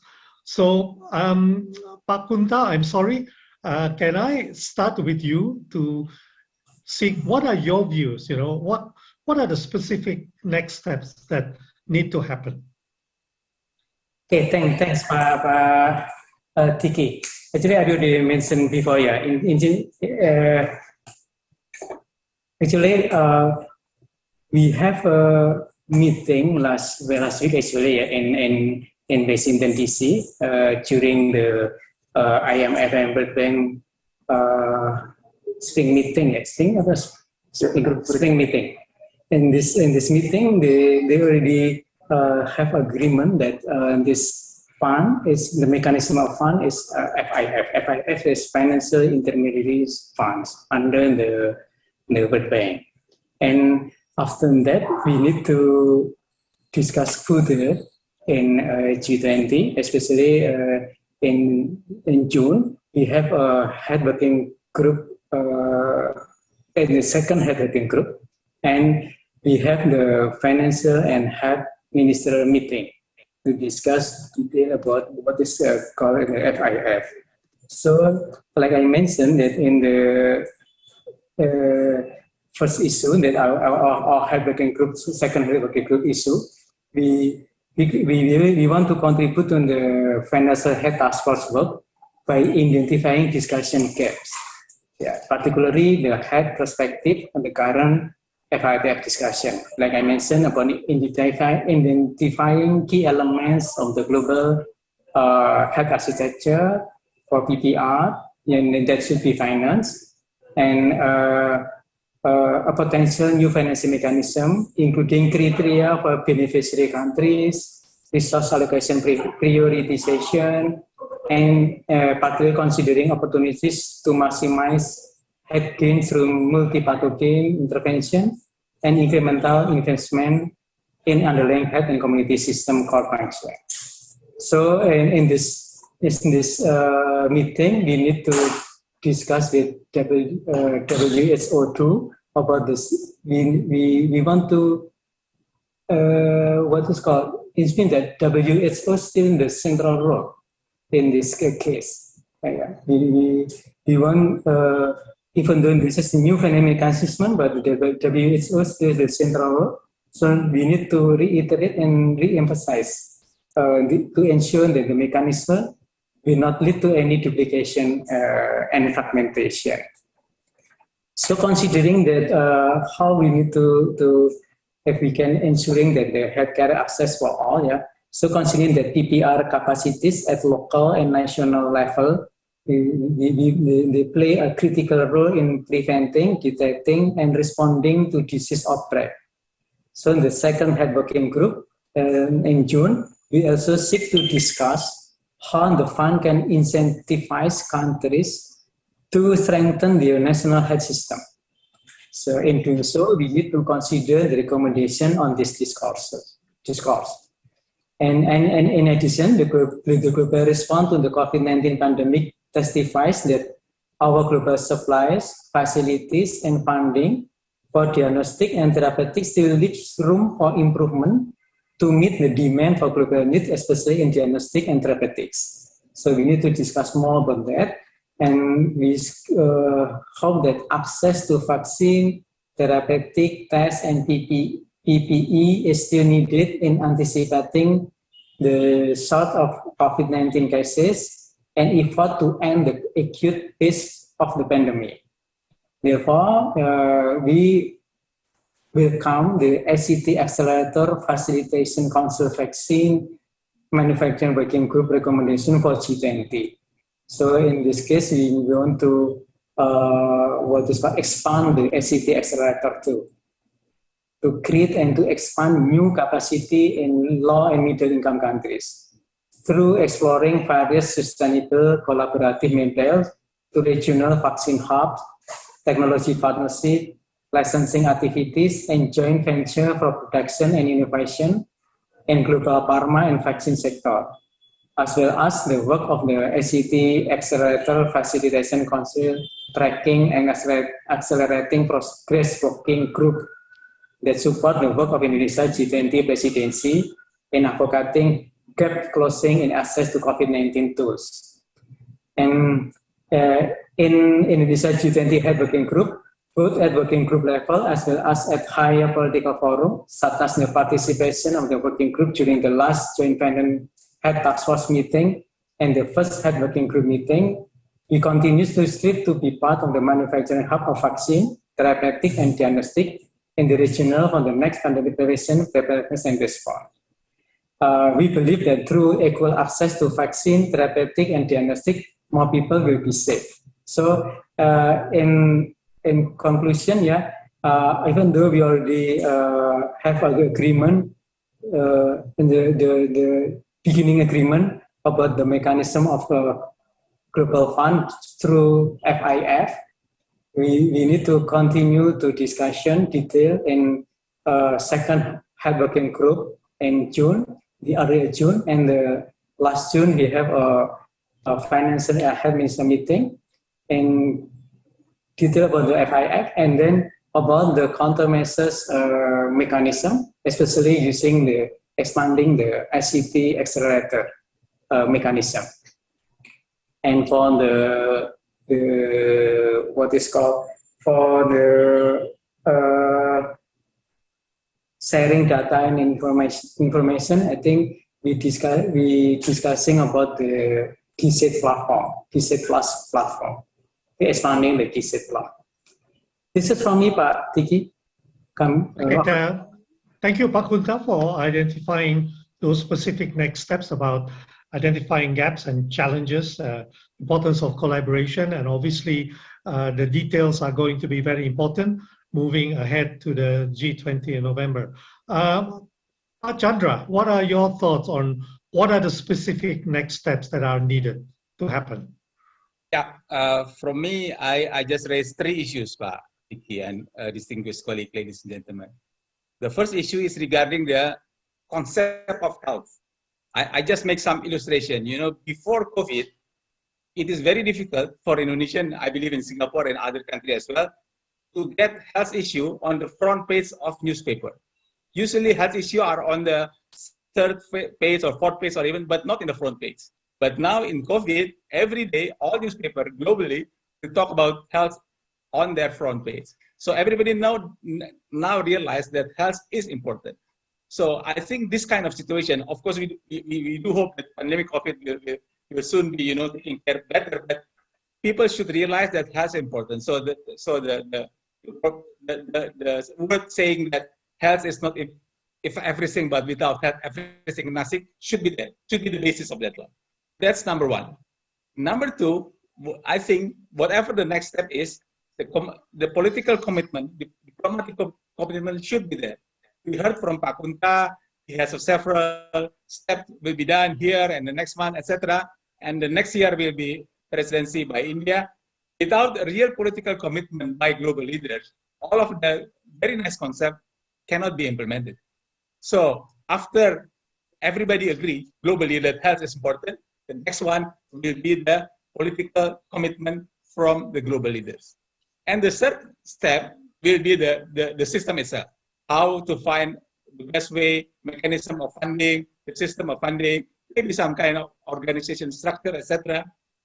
That more or less are practical way to be done for getting that $100 and how many billion dollars.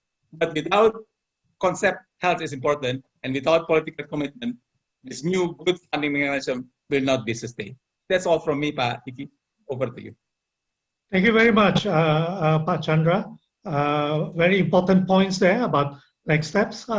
Petro, what are your views on the important specific next steps?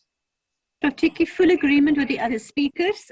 Maybe I can just emphasize we have seen in the last 2 years the important role that the WHO has played in this pandemic. That is an organization that needs to be strengthened. I've now worked with the WHO very closely over the last 15, 16 months, and it is a critically important organization. I hope the G20 countries will continue to support it. I do believe we need a coordinated approach. I think it is very important that we keep the momentum, that we implement the agenda items for the G20 meetings are very cardinal, very important, and very, very focused. But without implementation, these will be just discussions. And maybe a comment that I do think the G20 countries need to be discussed, and it's sometimes a difficult one, and it's about market reform. Our strategy is to build pandemic preparedness through creating sustainable manufacturing capacity. If we do not have market reshaping and market reform, in addition to also intellectual property policy reforms, we will really, really struggle to continue with this process in a sustainable manner. And I hope those discussions can happen in the G20 countries, quite frankly. Thank you, Prof. Thank you very much. So I have this other question, and I will leave it to the panelists if you choose to try and answer this. This is a very interesting question that goes beyond COVID, and that is, do you consider the fact that we need to also take care of comorbidities that, in addition to the threat of COVID and infectious diseases, comorbidities, I'm thinking of other diseases like chronic diseases. What are your views in terms of their importance? Because I think this will weaken resilience more generally. So who would like to start? Maybe I ask Pak Chandra, what's your view on the importance of comorbidities looking into the future? Okay, Pak. When I was still in WHO, at the beginning of COVID-19, we invite ministers from member countries to discuss about the COVID-19. I think there are 1 or 2 or 3 meetings with all ministers regarding COVID-19. But after that, we realized we cannot only talk about COVID-19. There are so many health problems happening in the region. So the 4th meeting, or maybe the 3rd meeting, sorry for if I make a mistake, whether it's 3rd meeting or 4th meeting, is how to maintain the other health sector keep running well during the COVID-19 situation. So that is, I think, what is important. Of course, we realize that COVID is very frustrating to us, more than 2 years, but we have other diseases as well. We have not only disease, but we have also other health problems, whether it is comorbid or not comorbid. So I would like to use this opportunity to raise the importance of strengthening the all health sector, all health problems situation. In this regard, even though I'm helping Pak Kunta in some of their program of G20, my proposal, my suggestion, Pak Kunta, is it will be good if the Indonesia G20 presidency of health also talking about whether our goal 3 for SDG on health could be achieved as well or not. Not only talking about pandemic preparedness, it is important, but as I mentioned, in the coming 8 years, we have to achieve our SDG goal. Since Indonesia is still presidency, that is my proposal to discuss also whether we should change the goal or we keep maintain the goal but strengthen the activities for all diseases on the SDG goal 3. That's my first comment. My second comment, we all know that comorbidity is important for the worsening of COVID-19. But if we keep mentioning that this case is dying or worsening because of comorbid, it's not really fair, because if there is no COVID, maybe the case will not be worsening. So the importance of COVID is there. Of course, comorbidity is important, as like Pak Kipang said. If we are talking about chronic diseases, now we know globally, even I believe Indonesia, Singapore, South Africa are the same. Now we face more non-communicable disease compared to communicable disease. So chronic diseases are there. That's my second point. My third point is regarding, like already mentioned, I think by Petra, that the technology that we have now for COVID, or I mean the new technology, whether it is mRNA or other, should also be used to strengthen our fight on the quote-unquote comorbid as well. COVID will be with us maybe for some years to come, but the advance of everybody knows that usually from virus identification and vaccine usually take 10 years, 20 years, but for COVID we get only 1 year. So there is a very fast technology movement because of COVID. I do hope that the very advanced technology, what happened now, is not only for taking COVID, but also taking the comorbidity as well as other chronic condition that we face. At least me and Pak Tiki Pang already in elderly situation. So we should have some kind of chronic diseases, both of us. Thank you, Pak Chandra. Pak Kunta, a quick response to comorbidities and its importance in the future. Thanks, Pak Firly. Thanks, Pak Chandra. I agree with Pak Chandra about before I mentioned about the comorbidity, about the SDG score. I agree with you, but I think we have a lot of lessons to learn when we have COVID-19. And based on that, we can improve our public health measures. So we hope we can handle you already mentioned about TB, TB, malaria, and HIV. Yeah, I agree with about that as well. We need to discuss about that. I think in the G20 presidency, we already discussed the TB too. About the comorbidity, Tiki, in my mind, because my background is actually economy, so we need to balancing about the economy and public health measures. It means that we cannot just control the comorbidity without thinking about the economic condition. So we need to balancing about that. So so why in English right now sometimes like flexibility, some when the COVID is increasing, we have a very strengthening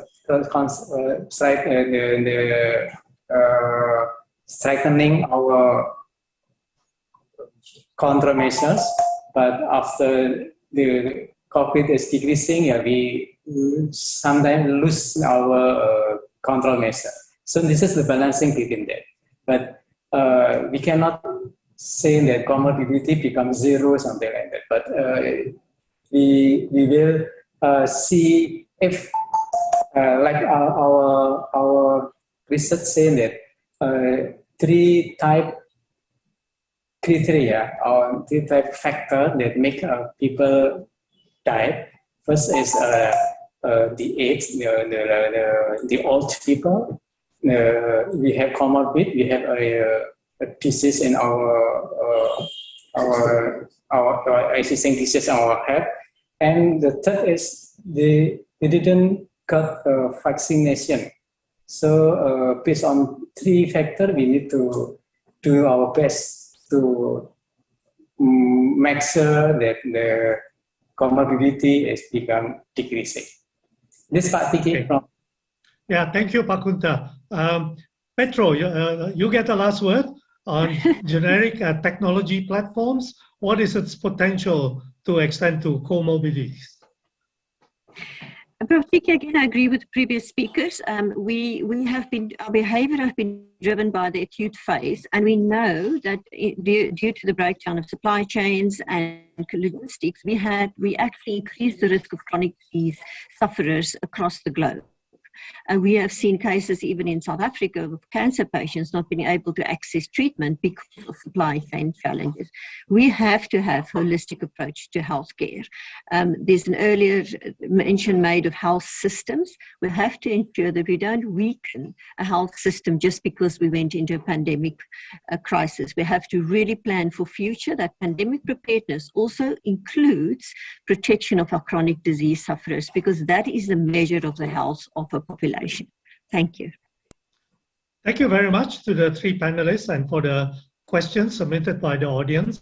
I'm very aware of the time, so I'm taking the chair's prerogative here to perhaps share with you some final reflections, perhaps on my part from what I heard today. I hope you can see, I'm just trying to share my screen here. So just a couple of final reflections in the last few minutes. Firstly, I think the message is very clear. We need to continue to be vigilant, alert, ready, and prepared. I think the speed of reaction was highlighted. And in terms of surveillance, I think Petro highlighted the importance of not just surveillance, but the capacity to do rapid sequencing. And obviously, this is all based on a robust health system. As my colleague from WHO, Gunnar Rodier, said, the best way to prevent the global spread of disease is to detect and contain them while they are still local. So I think going back to what Pak Chandra mentioned about moving ahead, okay, and SM Tharman talked about what does it mean to be endemic. Mike Ryan had this to say: please don't equate endemic equaling that to good. Changing pandemic to endemic is just changing the label. It doesn't change the challenge that we face. So I think that encapsulates the meaning of being alert, being vigilant, and being prepared. My second reflection is a very important one. I think we need to continue to believe in science, multilateralism, and global solidarity, which is based on a fair distribution of global public goods, strong global governance, and as mentioned many times by the three panelists, political commitment. Okay, my old friend Jeremy Farrar had this to say: the end of this pandemic is clear. It is through science, and it's through the equitable access to that science. On governance, this is what Warren Buffett had said, okay? And SM Tharman highlighted that we need to reconfigure global institutions. And Warren Buffett said, predicting rain doesn't count, building an ark does. So this is about repurposing our multilateral institutions so that we are better prepared in the future. And on the importance of governance, okay, let me quote Strobe Talbot, who said that global governance actually must be purpose-driven. And Sanjeev Kagram, who said global governance is actually global problem solving. And I think SM Tharman highlighted that global governance solidarity needs to be strengthened. My final reflection is the importance of equity and what I would choose to call our common humanity, which should be our moral compass. Pak Chandra and I used to work for the WHO, and both of us continue to be committed to the mission of the WHO, which is the attainment by all peoples of the highest possible level of health.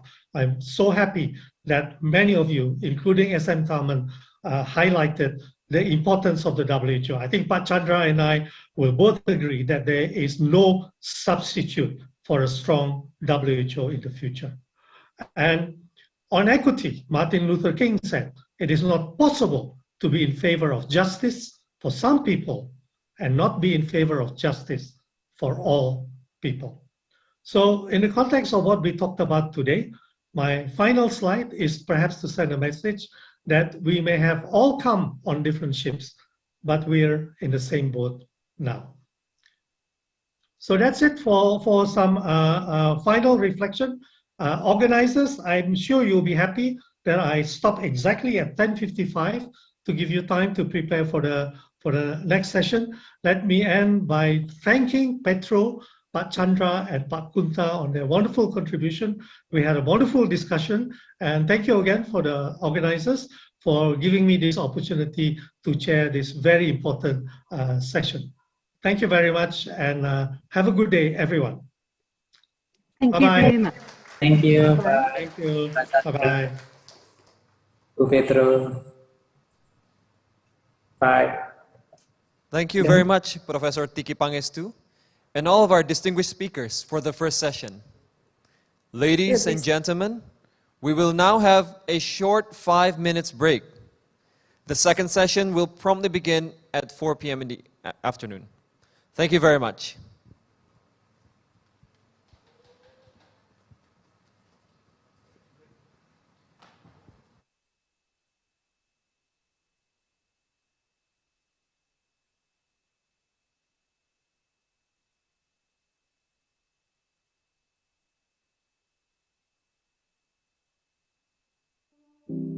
The COVID-19 pandemic has had a devastating impact on lives, well-being, and economies in Asia and the Pacific, along with the rest of the world. Since the beginning of the pandemic at the start of 2020, ADB has committed more than $17.5 billion to help its developing member countries address the impacts of COVID-19 and address vaccination needs, and has mobilized a further $12.5 billion in co-financing from partners. From the earliest stages, ADB offered technical assistance to address Asia and the Pacific's most pressing needs, including medical equipment and supplies, improving laboratories, and training frontline workers. To mitigate the immediate impact of the COVID-19 pandemic, ADB committed $10.2 billion to support governments' counter-cyclical expenditure programs in 26 countries. Some $501.7 million has been helping private companies provide medical equipment and essential services. And ADB committed $3.2 billion for trade finance, supply chain finance, and microfinance programs. ADB is also providing crucial knowledge to help countries better tackle the pandemic and shape a greener recovery. This includes databases on policy measures, supply chains, and economic impacts. As the world kickstarts a sustainable recovery from COVID-19, ADB is delivering comprehensive support to meet Asia and the Pacific's vaccine needs. Through a $9 billion Asia-Pacific Vaccine Access Facility, or APVAX, announced in December 2020, ADB is providing funding for vaccine procurement, logistics, and distribution. The initiative also supports important investments to build capacity in vaccine delivery, community outreach, and surveillance. Throughout its COVID-19 response operations, ADB is working closely with partners, including other international financial institutions, bilateral institutions, and the UN system. ADB is adapting with agility to the region's changing circumstances, working together with its developing member countries to rebuild for a long-lasting recovery.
Ladies and gentlemen, in charting their path to recovery, countries will aim for environmental sustainability, economic resilience, and socially inclusive policies and infrastructure. Regional cooperation will play a crucial role in leading global efforts toward the needed economic and societal transitions. In the second plenary session, titled Towards Sustainable Recovery and Quality Growth, we will discuss countries' efforts for climate resilience and broad-based economic recovery and the role of technology and innovative financing for the solutions. Chairing this session is Professor Bambang Brojonegoro, former Minister of Finance, Republic of Indonesia, and lead co-chair of the T20 Indonesia. Professor Bambang Brojonegoro obtained his PhD in Urban and Regional Planning from the University of Illinois at Urbana-Champaign. He started his career as an academia, lecturer, researcher, and faculty dean at the University of Indonesia. The opportunities to contribute to his country as the Minister of Research and Technology and Chief of National Research and Innovation Agency, Minister of National Development Planning, and Minister of Finance have established Professor Bambang Brojonegoro's career in integrating Indonesia's research, technology, innovation, development planning, financing, and economic stabilization. Before we commence, may I remind our audience that we will have a Q&A session at the end of the discussion. For the audience attending here at the venue, please raise your hand and the moderator will invite you to deliver your question. For the audience attending virtually, please write your question at the Zoom Q&A box or YouTube comment section. I kindly suggest to keep your questions short and straightforward. Don't forget to inform us your name, affiliation, and the speakers whom you would like to address your question, if any. And if you have any comments, please also feel free to write them down at the Zoom chat box or YouTube comment section. Without further ado, I please welcome Professor Bambang Brojonegoro to chair the session. Professor, you may have the screen. Thank you very much, Stella. Very good afternoon, everybody. Welcome to the session. And then, of course, in the session, we will have four prominent speakers and one keynote speakers. And let me start by introducing our speakers for this session. Our keynote will be delivered by Ibu Armida Ali Shahbana, currently the Executive Secretary of United Nations Economic and Social Commission for Asia Pacific, or ESCAP. She took office on 1st of November 2018. Ibu Armida was Professor of Economics at Universitas Padjadjaran and also was Minister of National Development Planning and Head of National Development Planning Agency, Bappenas, from 2009-2014. In 2016, Ibu Armida was a member of high-level independent team of advisors to support ECOSOC dialogue on longer-term positioning of United Nations for the 2030 agenda. Ibu Armida obtained the PhD from economics from University of Washington, USA. And then we have now to introducing the speakers. Bapak Mahendra Siregar, appointed as Vice Minister of Foreign Affairs of the Republic of Indonesia on 25th October 2019. Earlier in April at that year, Ambassador Siregar handed his letter of credential to the US President as the 19th Indonesian ambassador to the country. He served as the Executive Director for the Council of Palm Oil Producing Countries, and prior to that, he was Chairman of Investment Coordinating Board, Vice Minister of Finance, Vice Minister of Trade, Chairman and CEO of Indonesian Exim Bank, and Deputy Coordinating Minister for Economic Affairs.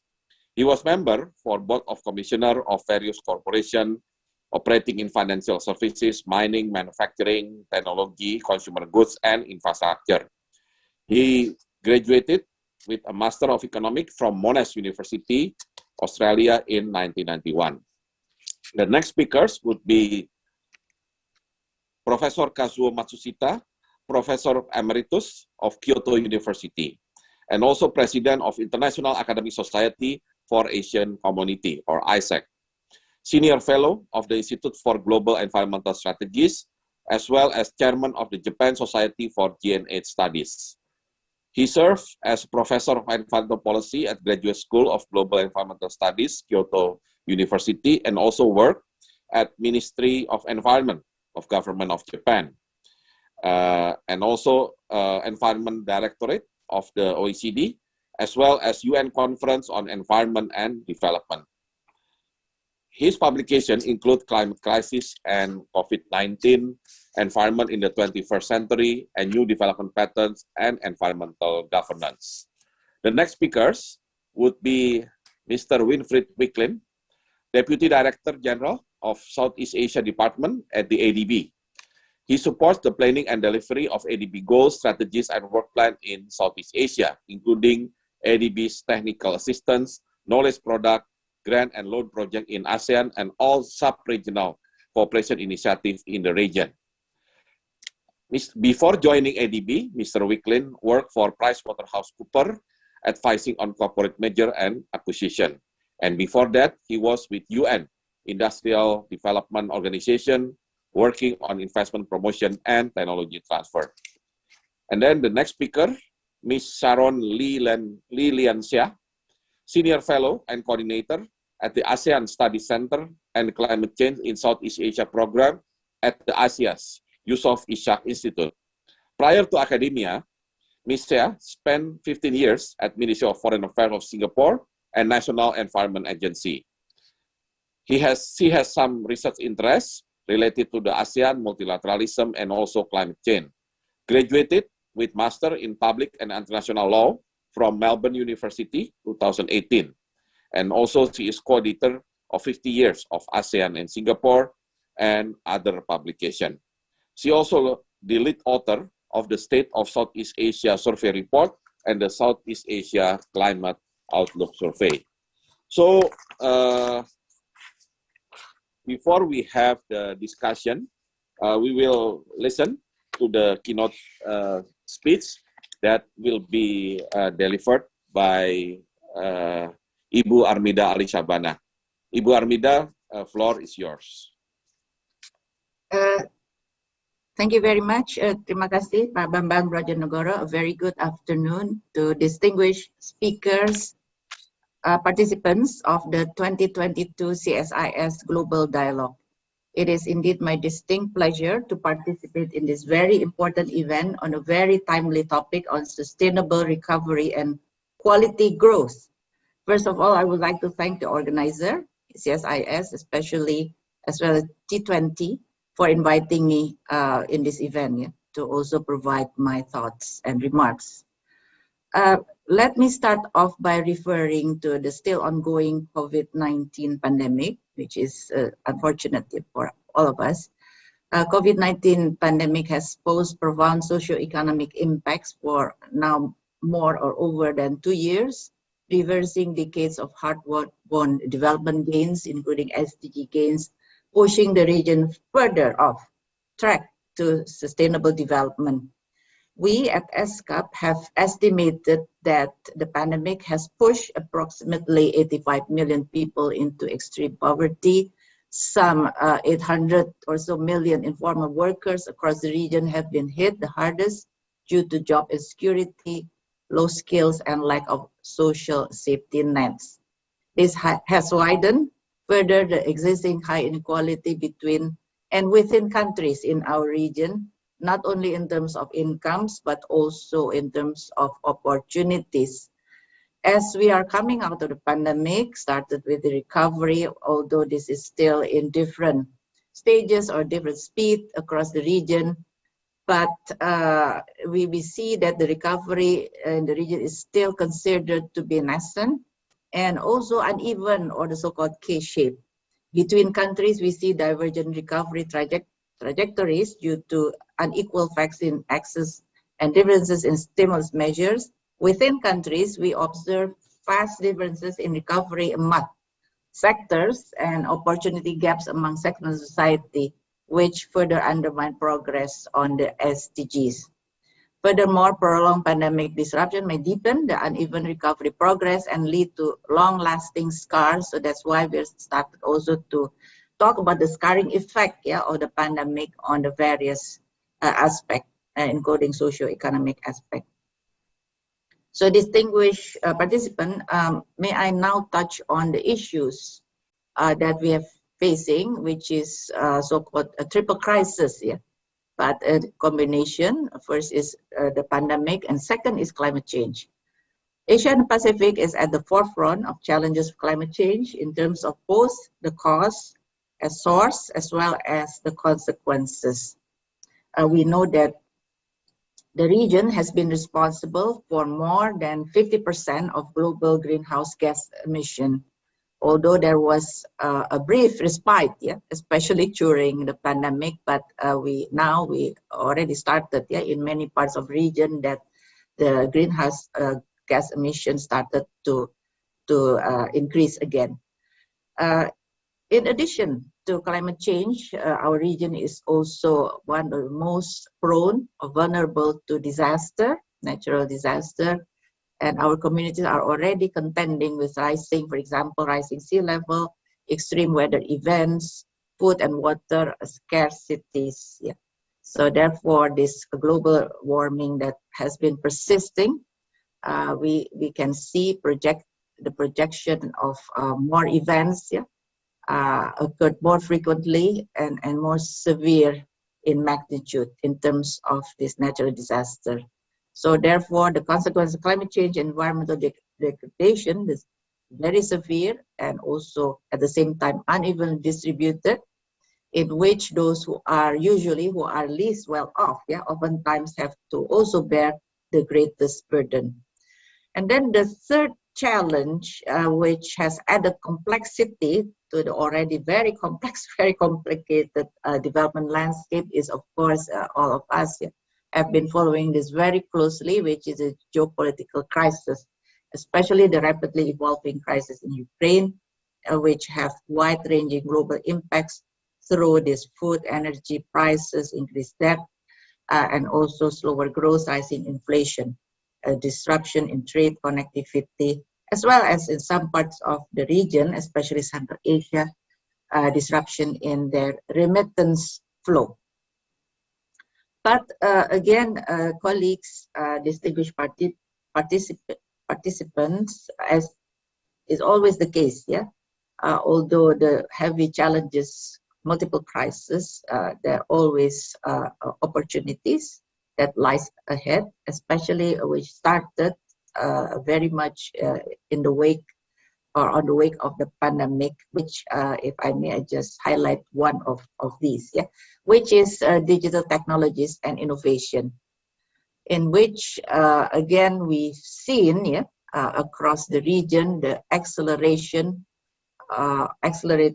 adoption of digital solution as well as innovation in all segments of our societies and activities. Just to give you or highlight a few examples, for example, in the e-government services, we've seen many innovation, including the various use of digital technology, digital IDs, and so on, including in managing the pandemic, e-commerce, digital payment, online education, e-education, digital health services, telemedicine, teleconsultation, which have gained popularity and also benefit population at large.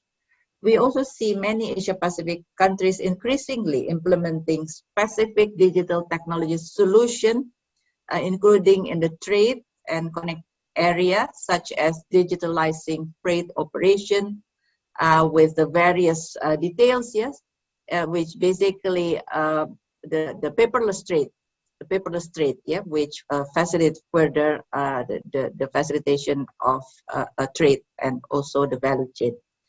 However, an extension of this technology has the other side of let's say, issues, which potentially can widen inequalities further. And for our region, the majority of our region still 2 billion or so, still or underconnected, and which again pose the challenges of for some segment of the society to be further left behind. So therefore, this underscores the need for our policy direction towards inclusiveness and sustainability if we are to achieve sustainable recovery and quality growth. Distinguished participants, may I now come to my last point, which is more on the policy direction or policy consideration, which I hope that this can be further deliberated or further discussed, including in this particular session. First is placing SDG, Sustainable Development Goals, as the compass or core of any national development agenda or recovery agenda and beyond. From our latest SDG progress report, which we launched last month in March, it is very clear that countries in the region are not on track to achieve any of the 17 Sustainable Development Goals by 2030. There is an increased urgency to ensure any recovery strategy should at the same time regain the momentum of SDG implementation. One particular aspect in this regard that I would just to quickly highlight is localizing SDG as a key strategy to mobilize subnational and local actors, including civil societies, in order for all of us at the local level to mobilize local action, which is very important if we want to move the SDG agenda ahead. And in this regard, just to quickly refer to not only VNR, Voluntary National Review, but also the VLR, or Voluntary Local Review. And I'm pleased to also share with you that many countries in our region have adopted this approach. For example, Bangladesh, Indonesia, Malaysia, Nepal, Thailand, just to name a few. Second, steering policy actions and reforms towards inclusive and environmentally sustainable growth. Two elements of these, in which the first element is building inclusive or people-centered growth, as to leave no one behind. Again, just to give a highlight, just to reiterate the importance point, that despite the squeeze in the fiscal space and challenges in the budget of many governments, countries in our region, the debt issues and furthering government towards consolidation, fiscal consolidation.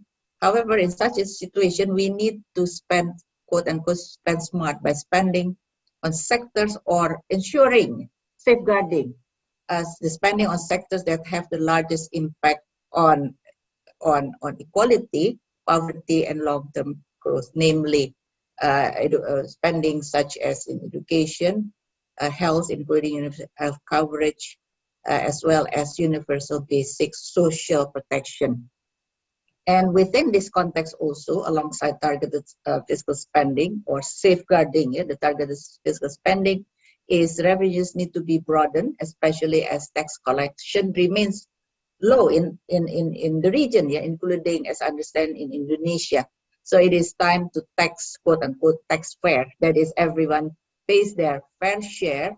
And this can be done, for example, just to give one quick example, by broadening the tax base to include a taxation of the digital economy. And secondly, my last point is building environmentally sustainable growth. Again, referring to the challenges, acute challenges of climate change, and therefore the need of climate action, speed, accelerate climate action in our region. So therefore, in this respect, countries need to put more investment in, for example, one area is in the energy transition, including having more renewable energy in the overall energy mix, in particular the power generation sector, because of the need to rapidly phasing out or phasing down the use of coal, eliminate fossil fuel subsidy, and make use also very important, make use of carbon pricing, either through taxes or schemes for emission trading. Yes, so there is a wide potential in this regard for this carbon pricing mechanism, the implementation of which. Investing in sustainable agriculture practices would also help in the climate change mitigation, as well as the financial sector can play a catalyzing role in scaling up green finance through innovative financing instruments such as debt for climate swap, green bonds, SDG bonds, etc. And on the point of fostering regional cooperation to recover and build for better, definitely multilateral cooperation not only matters, but is very critical and key. So we have seen over the past several decades that regional cooperation, for example, on trade and finance has deepened, providing opportunities in regional and global markets and spurring innovation through knowledge sharing and technology transfer. However, the COVID-19 pandemic and emerging climate crisis have brought the urgent need to focus a much stronger cooperation on a wider range of regional public goods. Yes, so this I would like to underline, especially environmental and social public goods, such as ecosystem. All this relates to climate change, climate action, ecosystem, ocean and clean air, human and social development, peace and security, and connectivity. While we seek to recover from the crisis, it is crucial to rethink how regional cooperation can overcome transboundary interlinked challenges, help build sustainability for future growth, and ensure that no one is left behind. Yes, so in this regard, ESCAP through its intergovernmental convening function will continue to work with countries in the region to advance regional cooperation, to ensure that all countries in the region to be able to recover better and in the direction of an inclusive, resilient, and sustainable recovery for our region. Thank you very much. Thank you so much, Ibu Armida Arishabana, for a very inspiring keynote speech. And I think we all agree that the recovery effort after the pandemic needs to be accompanied fully by sustainability aspect. And of course, we are not talking only about the economic sustainability, but more importantly, we start to think and do more serious about the environmental sustainability as well as social sustainability. And of course, we are glad that there is a spirit of multilateralism, cooperation among countries, cooperation among international organizations that hopefully will lead to the sustainable recovery after this pandemic. And of course, we still have concern about the war that's happening in Russia and Ukraine, but certainly we still have hope that the recovery will be quicker rather than slower. So again, I would like to thank Ibu Armida Arishabana, the Executive Director of ESCAP, for your participation in the 2022 CSIS Global Dialogue that also part of the Indonesia's T20 presidency. And now we are going to move to our panel session, in which we have 4 panelists that will be actively involved in the discussion. And I would like to invite each panelist to share their opening statements, 4 to 5 minutes per panelist. So I would like with Pak Mahendra Siregar. Please, Pak Mahendra. Thank you very much, Pak Bambang. Thank you very much for CSIS Global for this event and inviting me. Let me start by saying I agree with Bu Armida's triple challenges situation that we are facing today. While the first challenge, I would probably, with some cautiously optimistic view, say that we are in the end of the pandemic itself, and hopefully in addressing the impact of that, both in health and socio-economic. But for the two other challenges, one is, of course, immediate as well as long-term. But on the third one, on the impact of the Ukraine war situation and geopolitical tension, I think we have just start seeing the possibility of worsening scenarios that could come with that. So with that in mind, I think it's very clear that international cooperation and collaboration to address the global challenges are a must. That said, atmosphere and the level of trust between especially the major economic powers in the world are getting or becoming a challenge of itself. So this is another reality to make things even more difficult. But that is the reality that we have to face. Now, with that in mind, Indonesia's two aspects, if I may share in this very important event, lesson learned from the pandemic, and on the other hand, what would be our priority as the presidency of the G20. On the first one, we can share our lesson through the pandemic that despite up to now, Indonesia has yet to produce its own vaccine, but the reality, we haven't quite yet reached that stage. That said, Indonesia is quite able to provide vaccination to the majority of population and has achieved much better than the WHO target for both the double vaccinations and even toward the booster stage.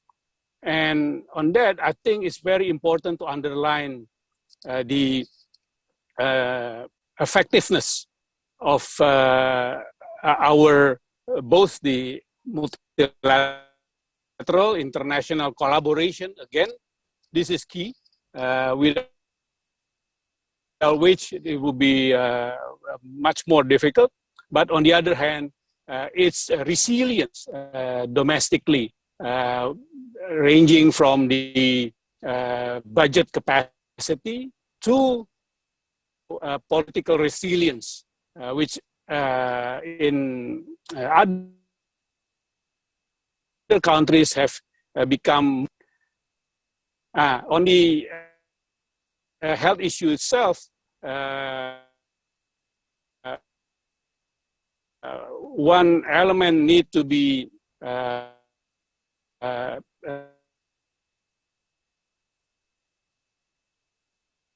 emphasized. The lesson learned shows the hard way that we health sector, both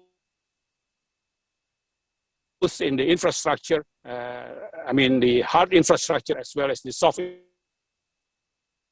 infrastructure. But that again could not be done individually by countries. It would require international collaboration. Other elements from the lesson learned of Indonesia's is how we propose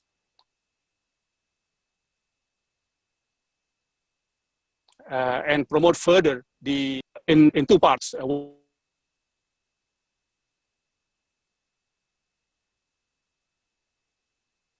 One is on the health related.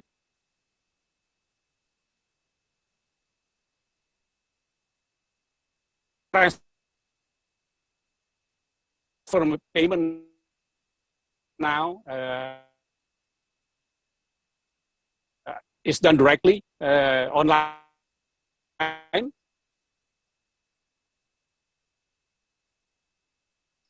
Digital wise, reach the by name, by address recipients but at the same time,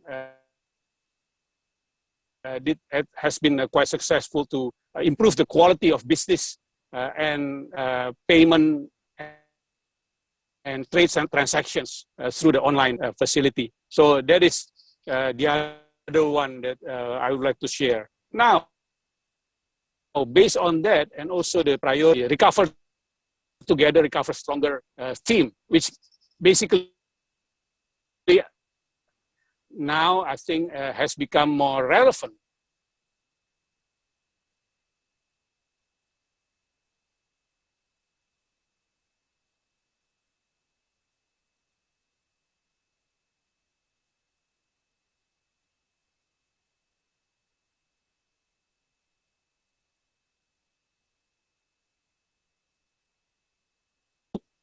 Down the global growth by just the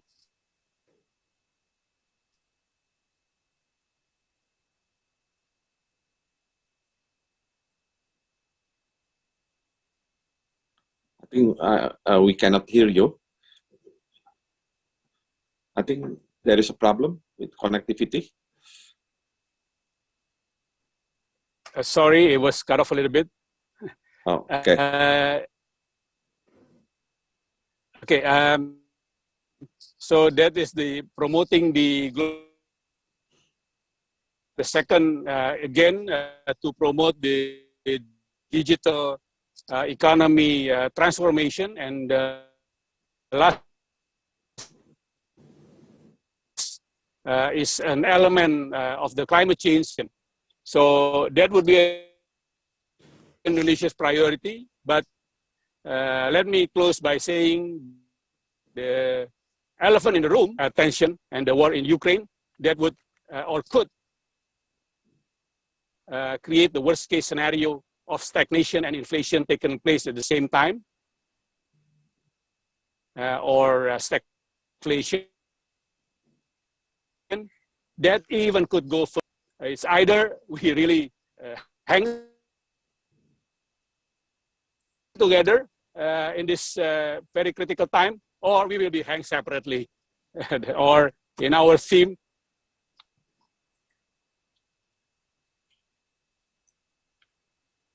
Thank you. Okay, yeah. Thank you, Pak Mahendra, for sharing with us about Indonesia's priority in G20 presidency related to the pandemic recovery as well as sustainability. So, according to the organizers, Pak Mahendra, you have to leave at around now. Yes, I'm sorry and apology for the situation. Yes. Okay. Yeah. Okay. So thank you very much, Pak Mahendra. I believe thank you, dear colleagues, participants. Important agenda. Yeah. Thank you very much. Okay. So after Pak Mahendra laying out about Indonesia's priorities in G20 presidency, I would like now to turn on Professor Matsushita. So Matsushita-san, we would like to listen from you regarding the issues of climate change, of course, related to the environment issue, and whether the COVID-19 had an impact on the fast track of the sustainability itself. And also, we would like to hear from you regarding the role of clean technology in addressing vulnerabilities from climate change and delivering on sustainable recovery. Matsushita-san, please. Thank you very much, Mr. Chair, Professor Bambang-san, for your kind introduction.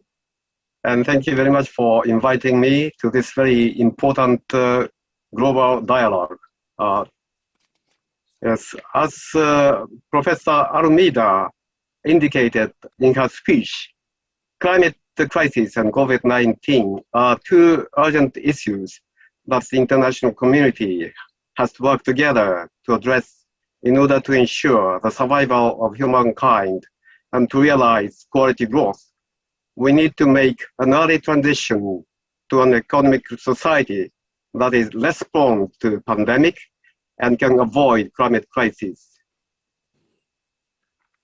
The implementation of green recovery measures to restore the economy after the COVID-19 recession should be an opportunity to realize this decarbonized and inclusive society. Conventional economic recovery measures, such as support for fossil fuel intensive industries, expansion of construction projects, may contribute to short-term economic recovery, but cannot expect long-term structural change to realize a decarbonized society. On the other hand, green recovery measures or Build Back Better approach, which include new lifestyle and work styles such as low carbon employment, renewable energy, teleworking, are expected to contribute to the transition to a decarbonized and sustainable society and realization of SDGs. We should also integrate digital transformation with green recovery and take advantage of the state-of-the-art technologies. Sudah. Sudah selesai prosesnya. One of the few silver linings of the pandemic was that global CO2 emissions dropped by about 5.2% in 2020 due to reductions in economic activity. However, 2021 statistics provided the sobering reminder of how far we have to go to structurally decarbonize the world economy. Global energy-related carbon dioxide emissions rose by 6% in 2021 to 36.3 billion tons, their highest level ever, eclipsing the losses during the height of COVID-19 in 2020. In this context, the green recovery measures are critical to meet the objectives of the Paris Agreement, but are a relatively small component of total COVID-19 spending, only 21% according to IEA. Moreover, significant portions of recovery funds are being allocated to measures with which likely environmentally negative or mixed impacts. It's also sobering to note that investment in sustainable energy projects would still only represent 40% of the projected investment needs according to the IEA's Sustainable Recovery Plan, which is aligned with the pathway towards reaching net zero emission by 2050 globally. In order to attain a net zero society by 2050, we need a backcasting approach, that is, to develop an overall strategy based on sound scientific evidence and plan for a decarbonized society in 2050. Until 2030, to maximize the use of best available technologies and implement institutional and financial reforms, including introduction of carbon tax and emission trading, such as carbon pricing. After that, after 2030 maybe, in order to accelerate and attain zero emission by 2050, we need a new innovation in order to transition to a new society based on innovation until 2050. My final point relates to the conflict in Ukraine. Phasing out of coal-fired power plants, the largest source of CO2 emissions in the world, is critical to meeting the temperature objectives of the Paris Agreement. However, the conflict in Ukraine may contribute to the reduction in natural gas supplies in Europe and elsewhere, which may result in another spike in coal utilization and slowing down the transition. Until the world massively reduces its use of fossil fuels, Events of this nature may continue to prove both economically wrenching and further delay the energy transition. The straightforward way to transition to a decarbonized society and energy security is to reduce fossil fuel consumption as much as possible and as soon as possible. The most promising means to achieve this is to expand renewable energy on the supply side and to further promote energy efficiency and conservation on the demand side. Once an initial investment is made, renewable energy has zero fuel cost, that is zero marginal cost, which will never run out and is unlikely to cause price hikes or supply instability. Since they are based on small-scale, decentralized use in diverse regions, they have excellent disaster resilience and contribute to regional economic cycles. Thank you very much for your attention. Thank you very much, Matsushita-san. You have elaborated, I think, quite clearly about the impact of climate change and also the process, the important process of energy transition, including the challenges to shift from fossil-based into renewable energy. And also you already raised the importance of the innovation and technology in order to deal with this energy transition period itself. So now I would like to move to Winfried Wicklin from ADB. So again, with your role in ADB as a financial institution, of course, we would like to know your estimate, for example, the financing gap for green recovery, as well as what will be your suggestion to developing as well as the G20 countries to help narrowing the financial gap. Please, Winfried. Thank you. Thank you very much, Professor Bangbang, and thank you for having me on the panel. Very honored to be in company of such distinguished speakers. If I may, I'd like to, in response to your question, I'd like to reflect on some of the points that Ivo Almeida made in her really excellent keynote, in particular the importance of inclusive and sustainable growth for the recovery, the challenges, and then as you were asking me to also what could be done by governments to address some of the challenges to sustainable recovery.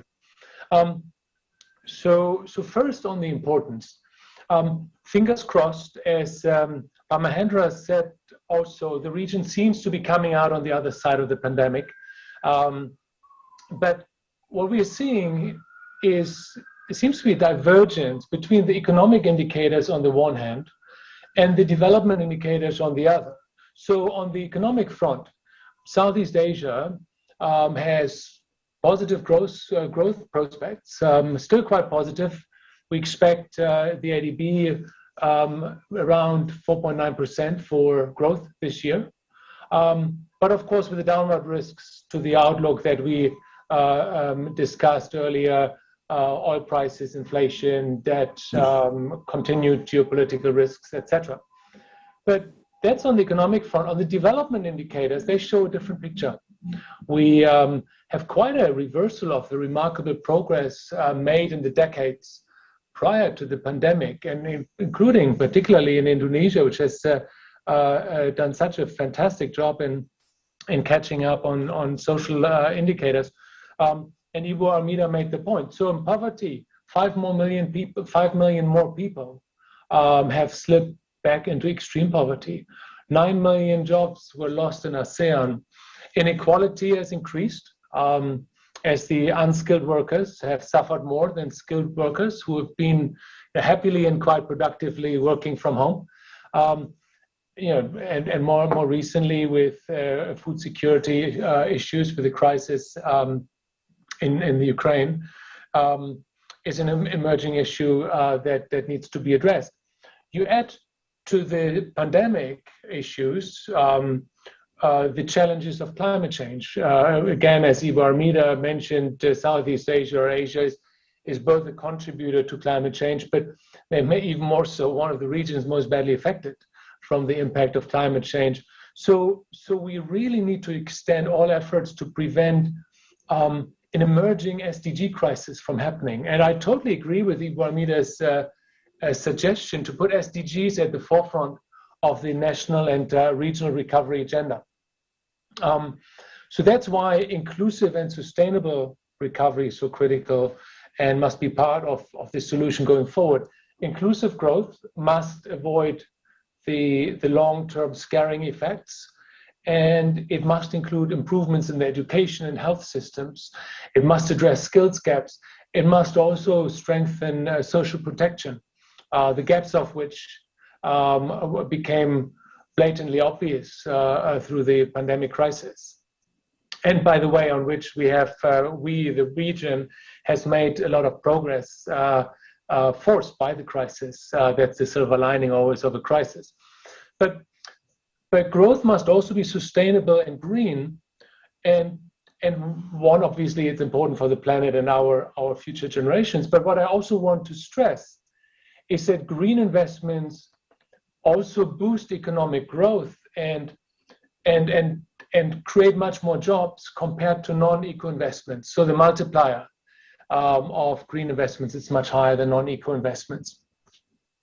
So what are some of the challenges for green recovery, and particularly the financing gap, Pak Bambang, that you asked me for? Well, even before COVID, the ASEAN region, and I'm focusing on ASEAN, was facing huge climate-adjusted deficit in sustainable infrastructure. We had a report out in 2017 that quantified the sustainable investment deficit for Southeast Asia at around $210 billion per year. That's kind of 5.7% of GDP, and translates into a financing gap of over 4% of GDP.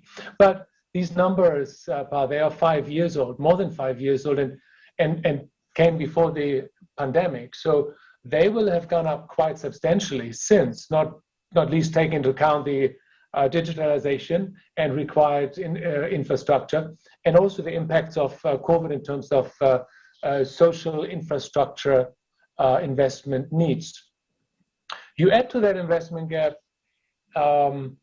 the fiscal crunch that governments have been facing due to the COVID-related spending needs, health, social, economic response and recovery programs in Indonesia, the PEN program. That creates even narrower space for response.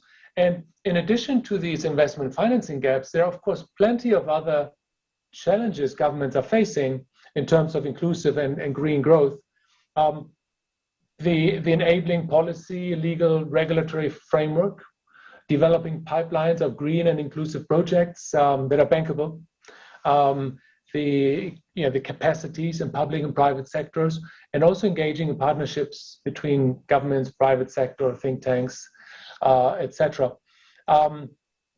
So in view of these myriad challenges, what can be done by governments to narrow the gap? Let me make just 3 points.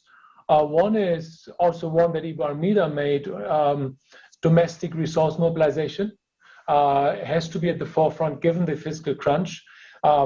Better mobilizing public sector resources, raising taxes, raising non-tax revenues, reorienting government spending, and prudent borrowing. A second avenue, particularly because the government's fiscal situation has become tight around the world, is mobilizing private sector investment.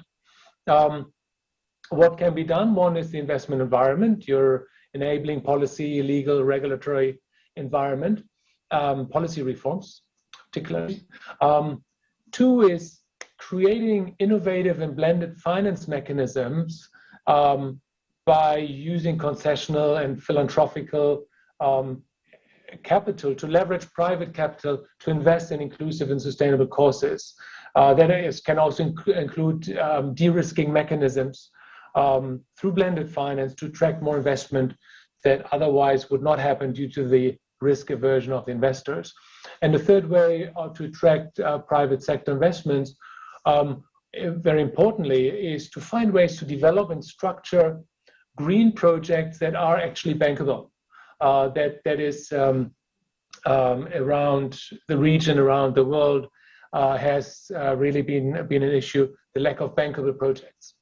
But my last point is a larger point on what can be governments do. It's a larger point because it requires a paradigm shift. And this is that governments in ASEAN or emerging markets more generally, developing countries more generally, should see climate change and green investment not as a necessary evil, but really as an enormous development opportunity.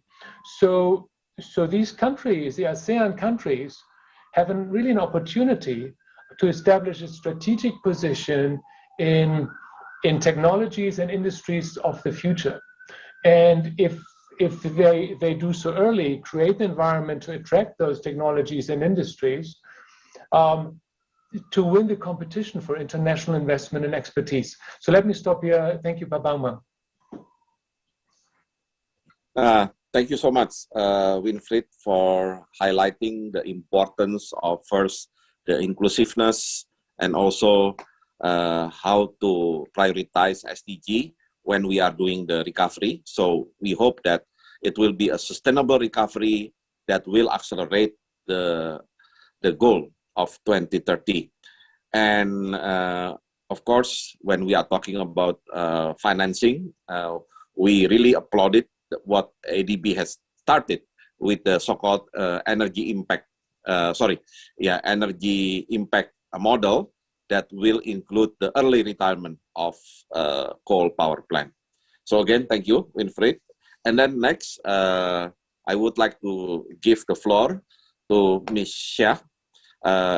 Especially, you can talk a lot about the ASEAN perspective on the issue of sustainability, the issue of recovery itself, and what has ASEAN learned from the pandemic itself. Ms. Shah? Thank you very much, and a very big thank you to CSIS, ADB, and IRIA for the invitation. Very warm greetings from Singapore to Pak Bambang, Ibu Armida, and distinguished panelists.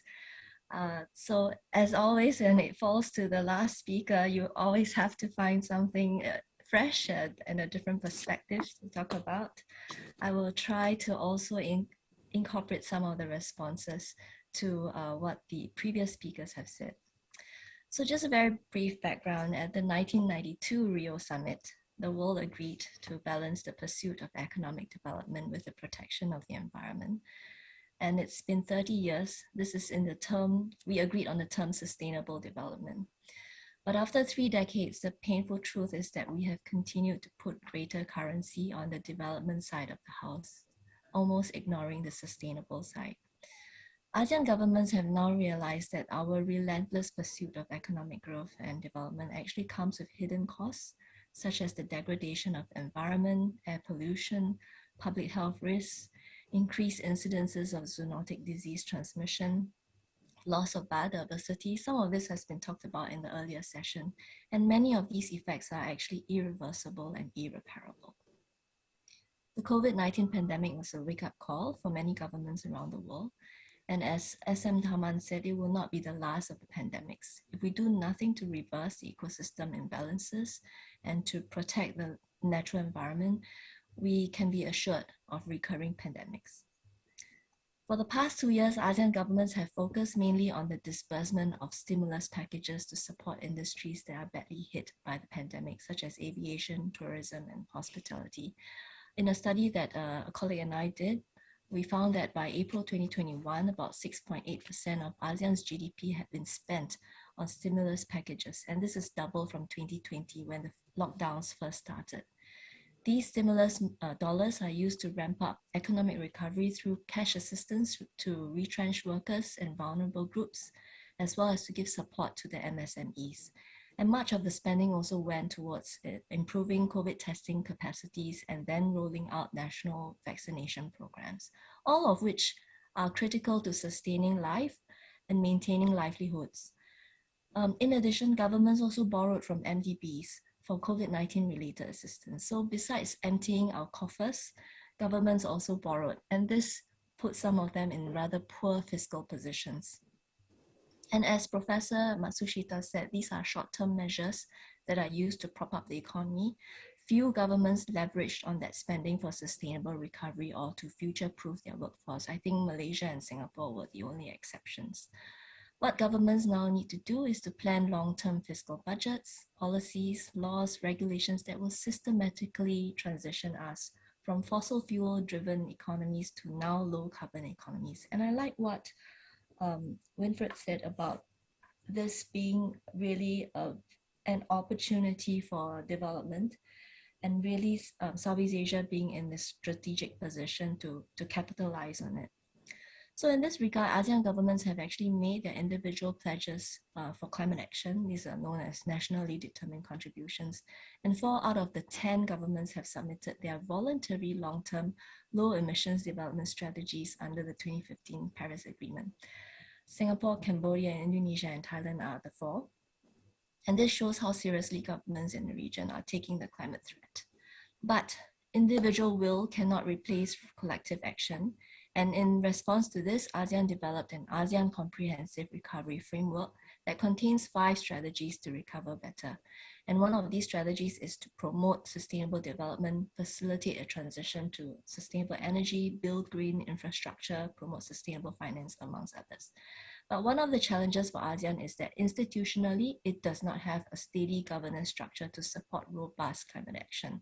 An issue like climate change that cross-cuts into different sectors like economy, energy, transport, environment, cities, agriculture, really requires close coordination and holistic management. Therefore, a review of ASEAN's institutional governance structure, the breaking down of silos between sectors, is necessary before it can really come together for effective action. And some governments, such as Indonesia and Singapore, have begun climate cooperation in earnest. Our countries have recently signed an MOU to strengthen collaboration in carbon pricing and markets, NBS, clean tech, green and blended finance. And Indonesia and Singapore may well become the pathfinders and climate champions for the region moving ahead. But the sense is that perhaps the window for sustainable recovery is fast closing for the region if governments go back to business as usual. After 2 long years, Southeast Asia is finally cautiously reopening our borders to business, travel, and tourism. But we are hit with crisis after crisis.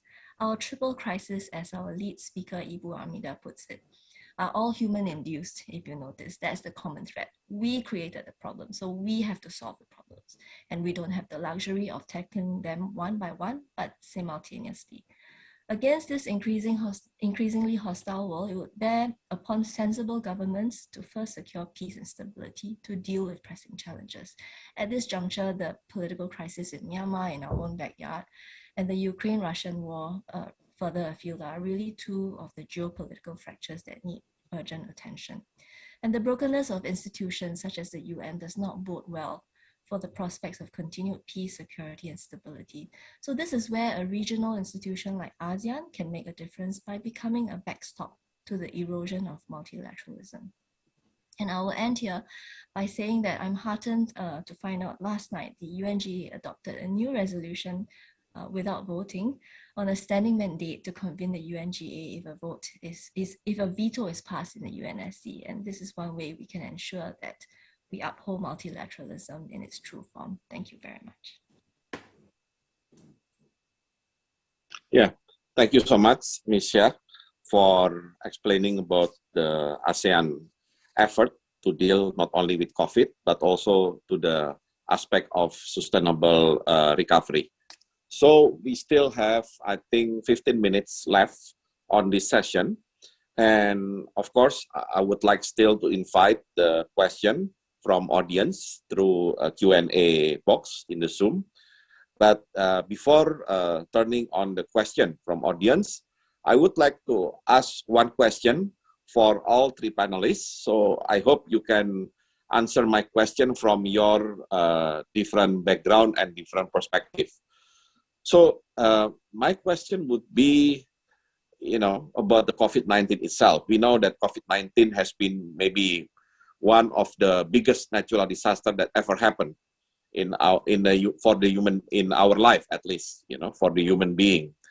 And since this is a very big disaster, but then human being at the same time has difficulty to deal with the COVID-19, especially at the beginning. So I would like to listen from each one of you. What are the main lessons we can draw from pandemic for a sustainable future? So Matsushita-san could answer that from your perspective on the mitigation of climate change that could be affected by the COVID. And Winfried, you might answer from your ADB background. How can multilateral development bank adapt to this situation? And Misha, maybe you can answer from the ASEAN perspective. So Matsushita-san, please. Thank you very much, Bambang-san, for your very important question, but very difficult one. According to our experience, and also according to understanding, in order to prevent the infection of COVID-19, we have to move to a sort of, we have to make some social distance or physical distance. And in order to do that, we found that using digital technologies, such as Zoom conference like this, or teleworking, telecommunication, would be very useful. So there is a sort of better way to combine prevention of COVID-19, at the same time reduction of CO2 caused by transportation and movement of people. That is one thing. The other thing is that when you do teleworking, you find that you have to find a new sort of relationship with your family or with your community, which is more closer. I mean, in a sense, more you have to look at the work style or lifestyle, which are more gender equal and nature gentle, or things like that. You have to look at and you prefer to use a transportation mode like walking or bicycling, or so that there are some silver lining from the experience of COVID-19, which will enrich your lifestyle and which will reduce CO2 emissions, and which is closer to nature. So these are some of my sort of personal impression of the lessons that I learned from the COVID-19 experience for the past 2 years. Thank you very much. Thank you, Matsushita Sensei. Winfried? Well, thank you, Bambang. You know, I think we all as a society, globally, as communities and as people have had an enormous learning curve in the last 2 years, and I second Professor Matsushita-san's points. Some of the main lessons on the for me were the importance of cooperation, international cooperation and partnerships. By the way, it's amazing what international cooperation has achieved in terms of developing and delivering vaccines in unprecedented speed. That certainly was one. The other one was on the health system itself. That maybe, well, definitely all countries were none of the countries was prepared. The importance in this region, in particular, also in Southeast Asia, to invest more in health systems and in social protection systems, and the digitization point that Professor Matsushita made, I think, is a very important one. Is an opportunity, but I would like to make actually as my last point. I'd state that probably the pandemic, COVID pandemic, and I think Professor Minister Tarman in the previous session made the point. It's not the last pandemic, But I would make the point it's really only dress rehearsal for the much larger crisis, which is climate change induced crisis. So we have to learn more preparedness and resilience and preparedness as a community, as a global community in partnership and cooperation. Okay, thank you, Winfried. Ms. Xia? Yeah, I think out of the pandemic, just to borrow a quote from Benjamin Franklin, I think what ASEAN governments learned first, whether you decide you want to hang together or be assuredly hanging separately. And out of the pandemic, it was quite clear at the beginning when, I think sometime in March 2020, when governments started to close their borders, there was a point when ASEAN then came together and said, look, we have to ensure that we continue talking to each other and sharing information. And they very quickly got their act together in that they set up an ASEAN reserve for medical supplies. There was a COVID-19 fund. They had the sharing of COVID information with the ASEAN +3. And that was very helpful. And in turn, they also made sure that supply chains were kept open. That was very important to ensure that, none of this is disrupted, or at least where it came under ASEAN's control, they made sure that all of the supply chains were open. So I think there were some very important lessons coming out that governments learned that even in a crisis, you have to continue cooperating with each other. And national protectionism has no place in a crisis, and that they had to share whatever resources they had. And in that regard, I think they did quite well because they managed to corral some funds, and they are also trying to address the vaccine inequity issue that has plagued many of the developing countries.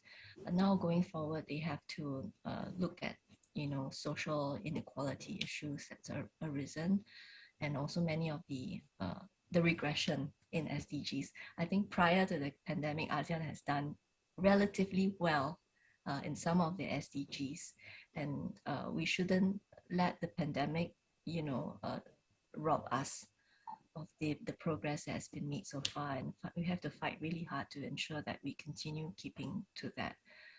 So these are just some of my thoughts from the ASEAN perspective. Okay, thank you, Ms. Xia, for enlightening us about ASEAN response to during the pandemic.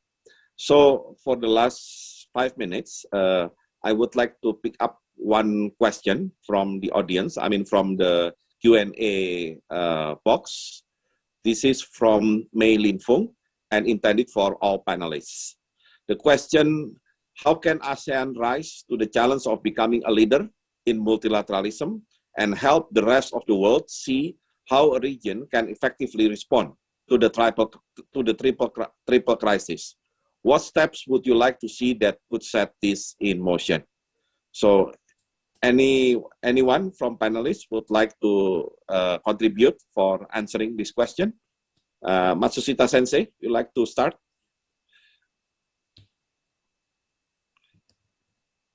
Thank you very much. That's a also very challenging question. I think ASEAN has a tradition of mutual respect mutual respect for other nations or other culture, history.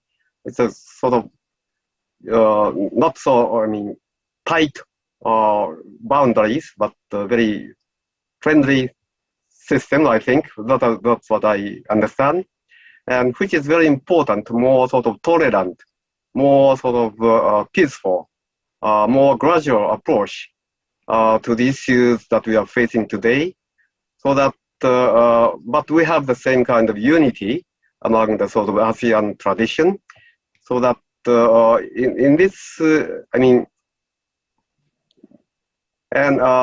we have to raise up our sense of cooperation, sense of sharing, sense of partnership. Then we can achieve a lot. And fortunately, ASEAN countries are becoming more and more sort of globalized and more open and more sort of transparent, hopefully, so that I think ASEAN will become model for the rest of the world to challenge all the issues that we are facing, COVID-19, climate change issues. So I think the hope will come from ASEAN countries or Asia. That is my sort of wishful sort of thinking. Thank you very much. Thank you, Masusita Sensei, for your encouraging message. Winfried? I'd say maybe 3 roles for ASEAN. First role is the role of international and regional cooperation to address this collective action problem that particularly we have on the green agenda. So international cooperation, as supported by ASEAN, will help countries work together to achieve those the common ambitions that they have in addressing those problems, these larger crises, the triple crises, or how many crises we're talking about. The second role is to create regional public goods. For example, in the green recovery, creating regional carbon markets. So international cooperation can help. Thirdly, international or regional and ASEAN cooperation can, of course, also help in the exchange of information, expertise, lessons, best practices, which are so important in crafting an effective agenda to address any crisis. In the green recovery space, for example, cooperation regional cooperation can help towards a more harmonized administrative and regulatory policies that are key part of any green agenda. So I would start with those core functions of regional cooperation, and go then through each crisis, if you wish, and see how the international cooperation, global regional cooperation, can be best used to advance the agenda. Okay, thank you, Winfried. And last but not least, Michelle, maybe from, of course, if there is any research result from ICS. Yeah. I think this is a very heavy question and very complicated. So I mentioned earlier that in 2020, the ASEAN governments really cooperated quite well after an initial shaky start. But then we had the February 2021 Myanmar coup that has, for a year already, really exposed ASEAN's differences and divisions. And this is quite disheartening for observers like myself, because obviously we hope that ASEAN will be a stronger institution and will be able to withstand these trials and tribulations. So the 3 steps forward, I think for me, ASEAN's very hung up on this idea of ASEAN centrality, whatever ASEAN centrality might mean, either to ASEAN itself or to ASEAN's partners. But the fact that ASEAN wants to be in the middle of all of the regional architecture, security architecture particularly. And there are now many, many challenges that are fast evolving. We see the rise of groupings, such as the Quad, AUKUS, and these sorts of groupings sort of threaten the ASEAN position. But I think if ASEAN continues to keep its doors open and continue to engage with its partners, there's no need to feel this threat. ASEAN can still continue to engage in the narrative and drive the discourse. ASEAN has sort of an advantage in the sense that it has already grown many ASEAN-led mechanisms such as the EAS, the ARF, and so on and so forth. They can build upon this web of architecture to maintain its own centrality, whatever that means, and to grow multilateralism. The second one, I have to be very honest, is that ASEAN is now in this process of reviewing the implementation of its charter. Instead of doing that, please review the charter. The charter has served you, it's coming to about 15 years. Is there anything in the charter that we can improve on to ensure that ASEAN remains fit for purpose and ASEAN continues to run its engine? And this relates to the third point, which is in a survey that is conducted by ICIS every year, one of the criticisms that often come out about ASEAN is it is slow to respond to challenges and crises. And the question we have to ask, why is it slow? It's because institutionally it is not designed to respond nimbly to crisis and challenges. So therefore, in the review of the Charter, could ASEAN perhaps also find ways to strengthen itself institutionally, remove the layers of bureaucracy so that a response can immediately be on the table? I have to qualify though, some sectors are more enlightened than other sectors. For instance, the ASEAN finance ministers, understanding that the climate crisis is already upon us, actually did come together last year to craft the ASEAN taxonomy for sustainable finance. So they already have it on their minds together with the central bankers, the regulators, to come together and craft a unified language for ASEAN to employ in transiting our economies to a low carbon one.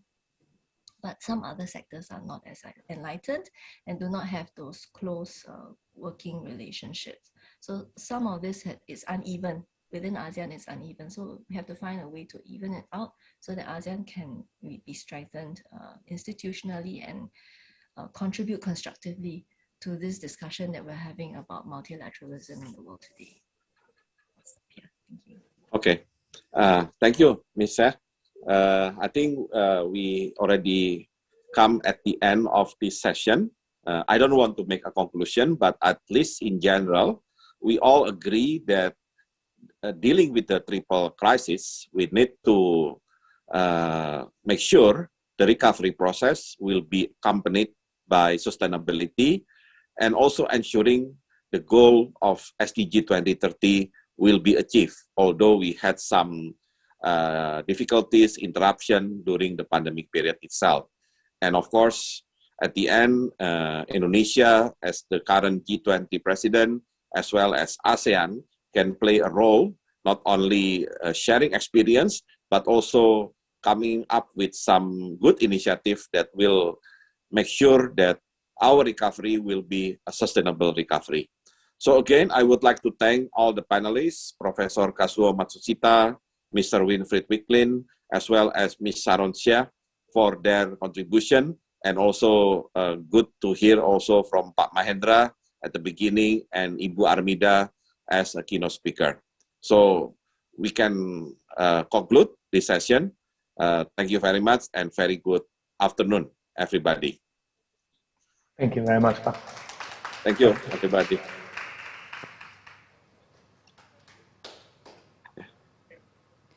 Thank you, Professor Bambang Brojonegoro and the honorable speakers for the session. Ladies and gentlemen, that marks the end of our event for today. We hope the participants here benefit from the remarkable insight that our speakers have shared. We will have 2 more sessions tomorrow on macroeconomic issues in the prospect of recovery and reviving trade, investment, and connectivity. Tomorrow's agenda will be started at 2 p.m. Jakarta time. Make sure you have registered to attend the sessions tomorrow and the day after. Visit global-dialogue.csis.or.id for registration. That's global-dialogue.csis.or.id for registration and access to the event program and agenda, as well as the presentation material. The 2022 CSIS Global Dialogue is hosted by the Center for Strategic and International Studies and co-organized by the Asian Development Bank, the Economic Research Institute for ASEAN and East Asia, and T20 Indonesia. See you tomorrow and have a great day.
COVID-19 pandemic has had a devastating impact on lives, well-being, and economies in Asia and the Pacific, along with the rest of the world. Since the beginning of the pandemic at the start of 2020, ADB has committed more than $17.5 billion to help its developing member countries address the impacts of COVID-19 and address vaccination needs, and has mobilized a further $12.5 billion in co-financing from partners. From the earliest stages, ADB offered technical assistance to address Asia and the Pacific's most pressing needs, including medical equipment and supplies, improving laboratories, and training frontline workers. To mitigate the immediate impact of the COVID-19 pandemic, ADB committed $10.2 billion to support governments' counter-cyclical expenditure programs in 26 countries. Some $501.7 million has been helping private companies provide medical equipment and essential services. And ADB committed $3.2 billion for trade finance, supply chain finance, and microfinance programs. ADB is also providing crucial knowledge to help countries better tackle the pandemic and shape a greener recovery. This includes databases on policy measures, supply chains, and economic impacts. As the world kickstarts a sustainable recovery from COVID-19, ADB is delivering comprehensive support to meet Asia and the Pacific's vaccine needs. Through a $9 billion Asia-Pacific Vaccine Access Facility, or APVAX, announced in December 2020, ADB is providing funding for vaccine procurement, logistics, and distribution. The initiative also supports important investments to build capacity in vaccine delivery, community outreach, and surveillance.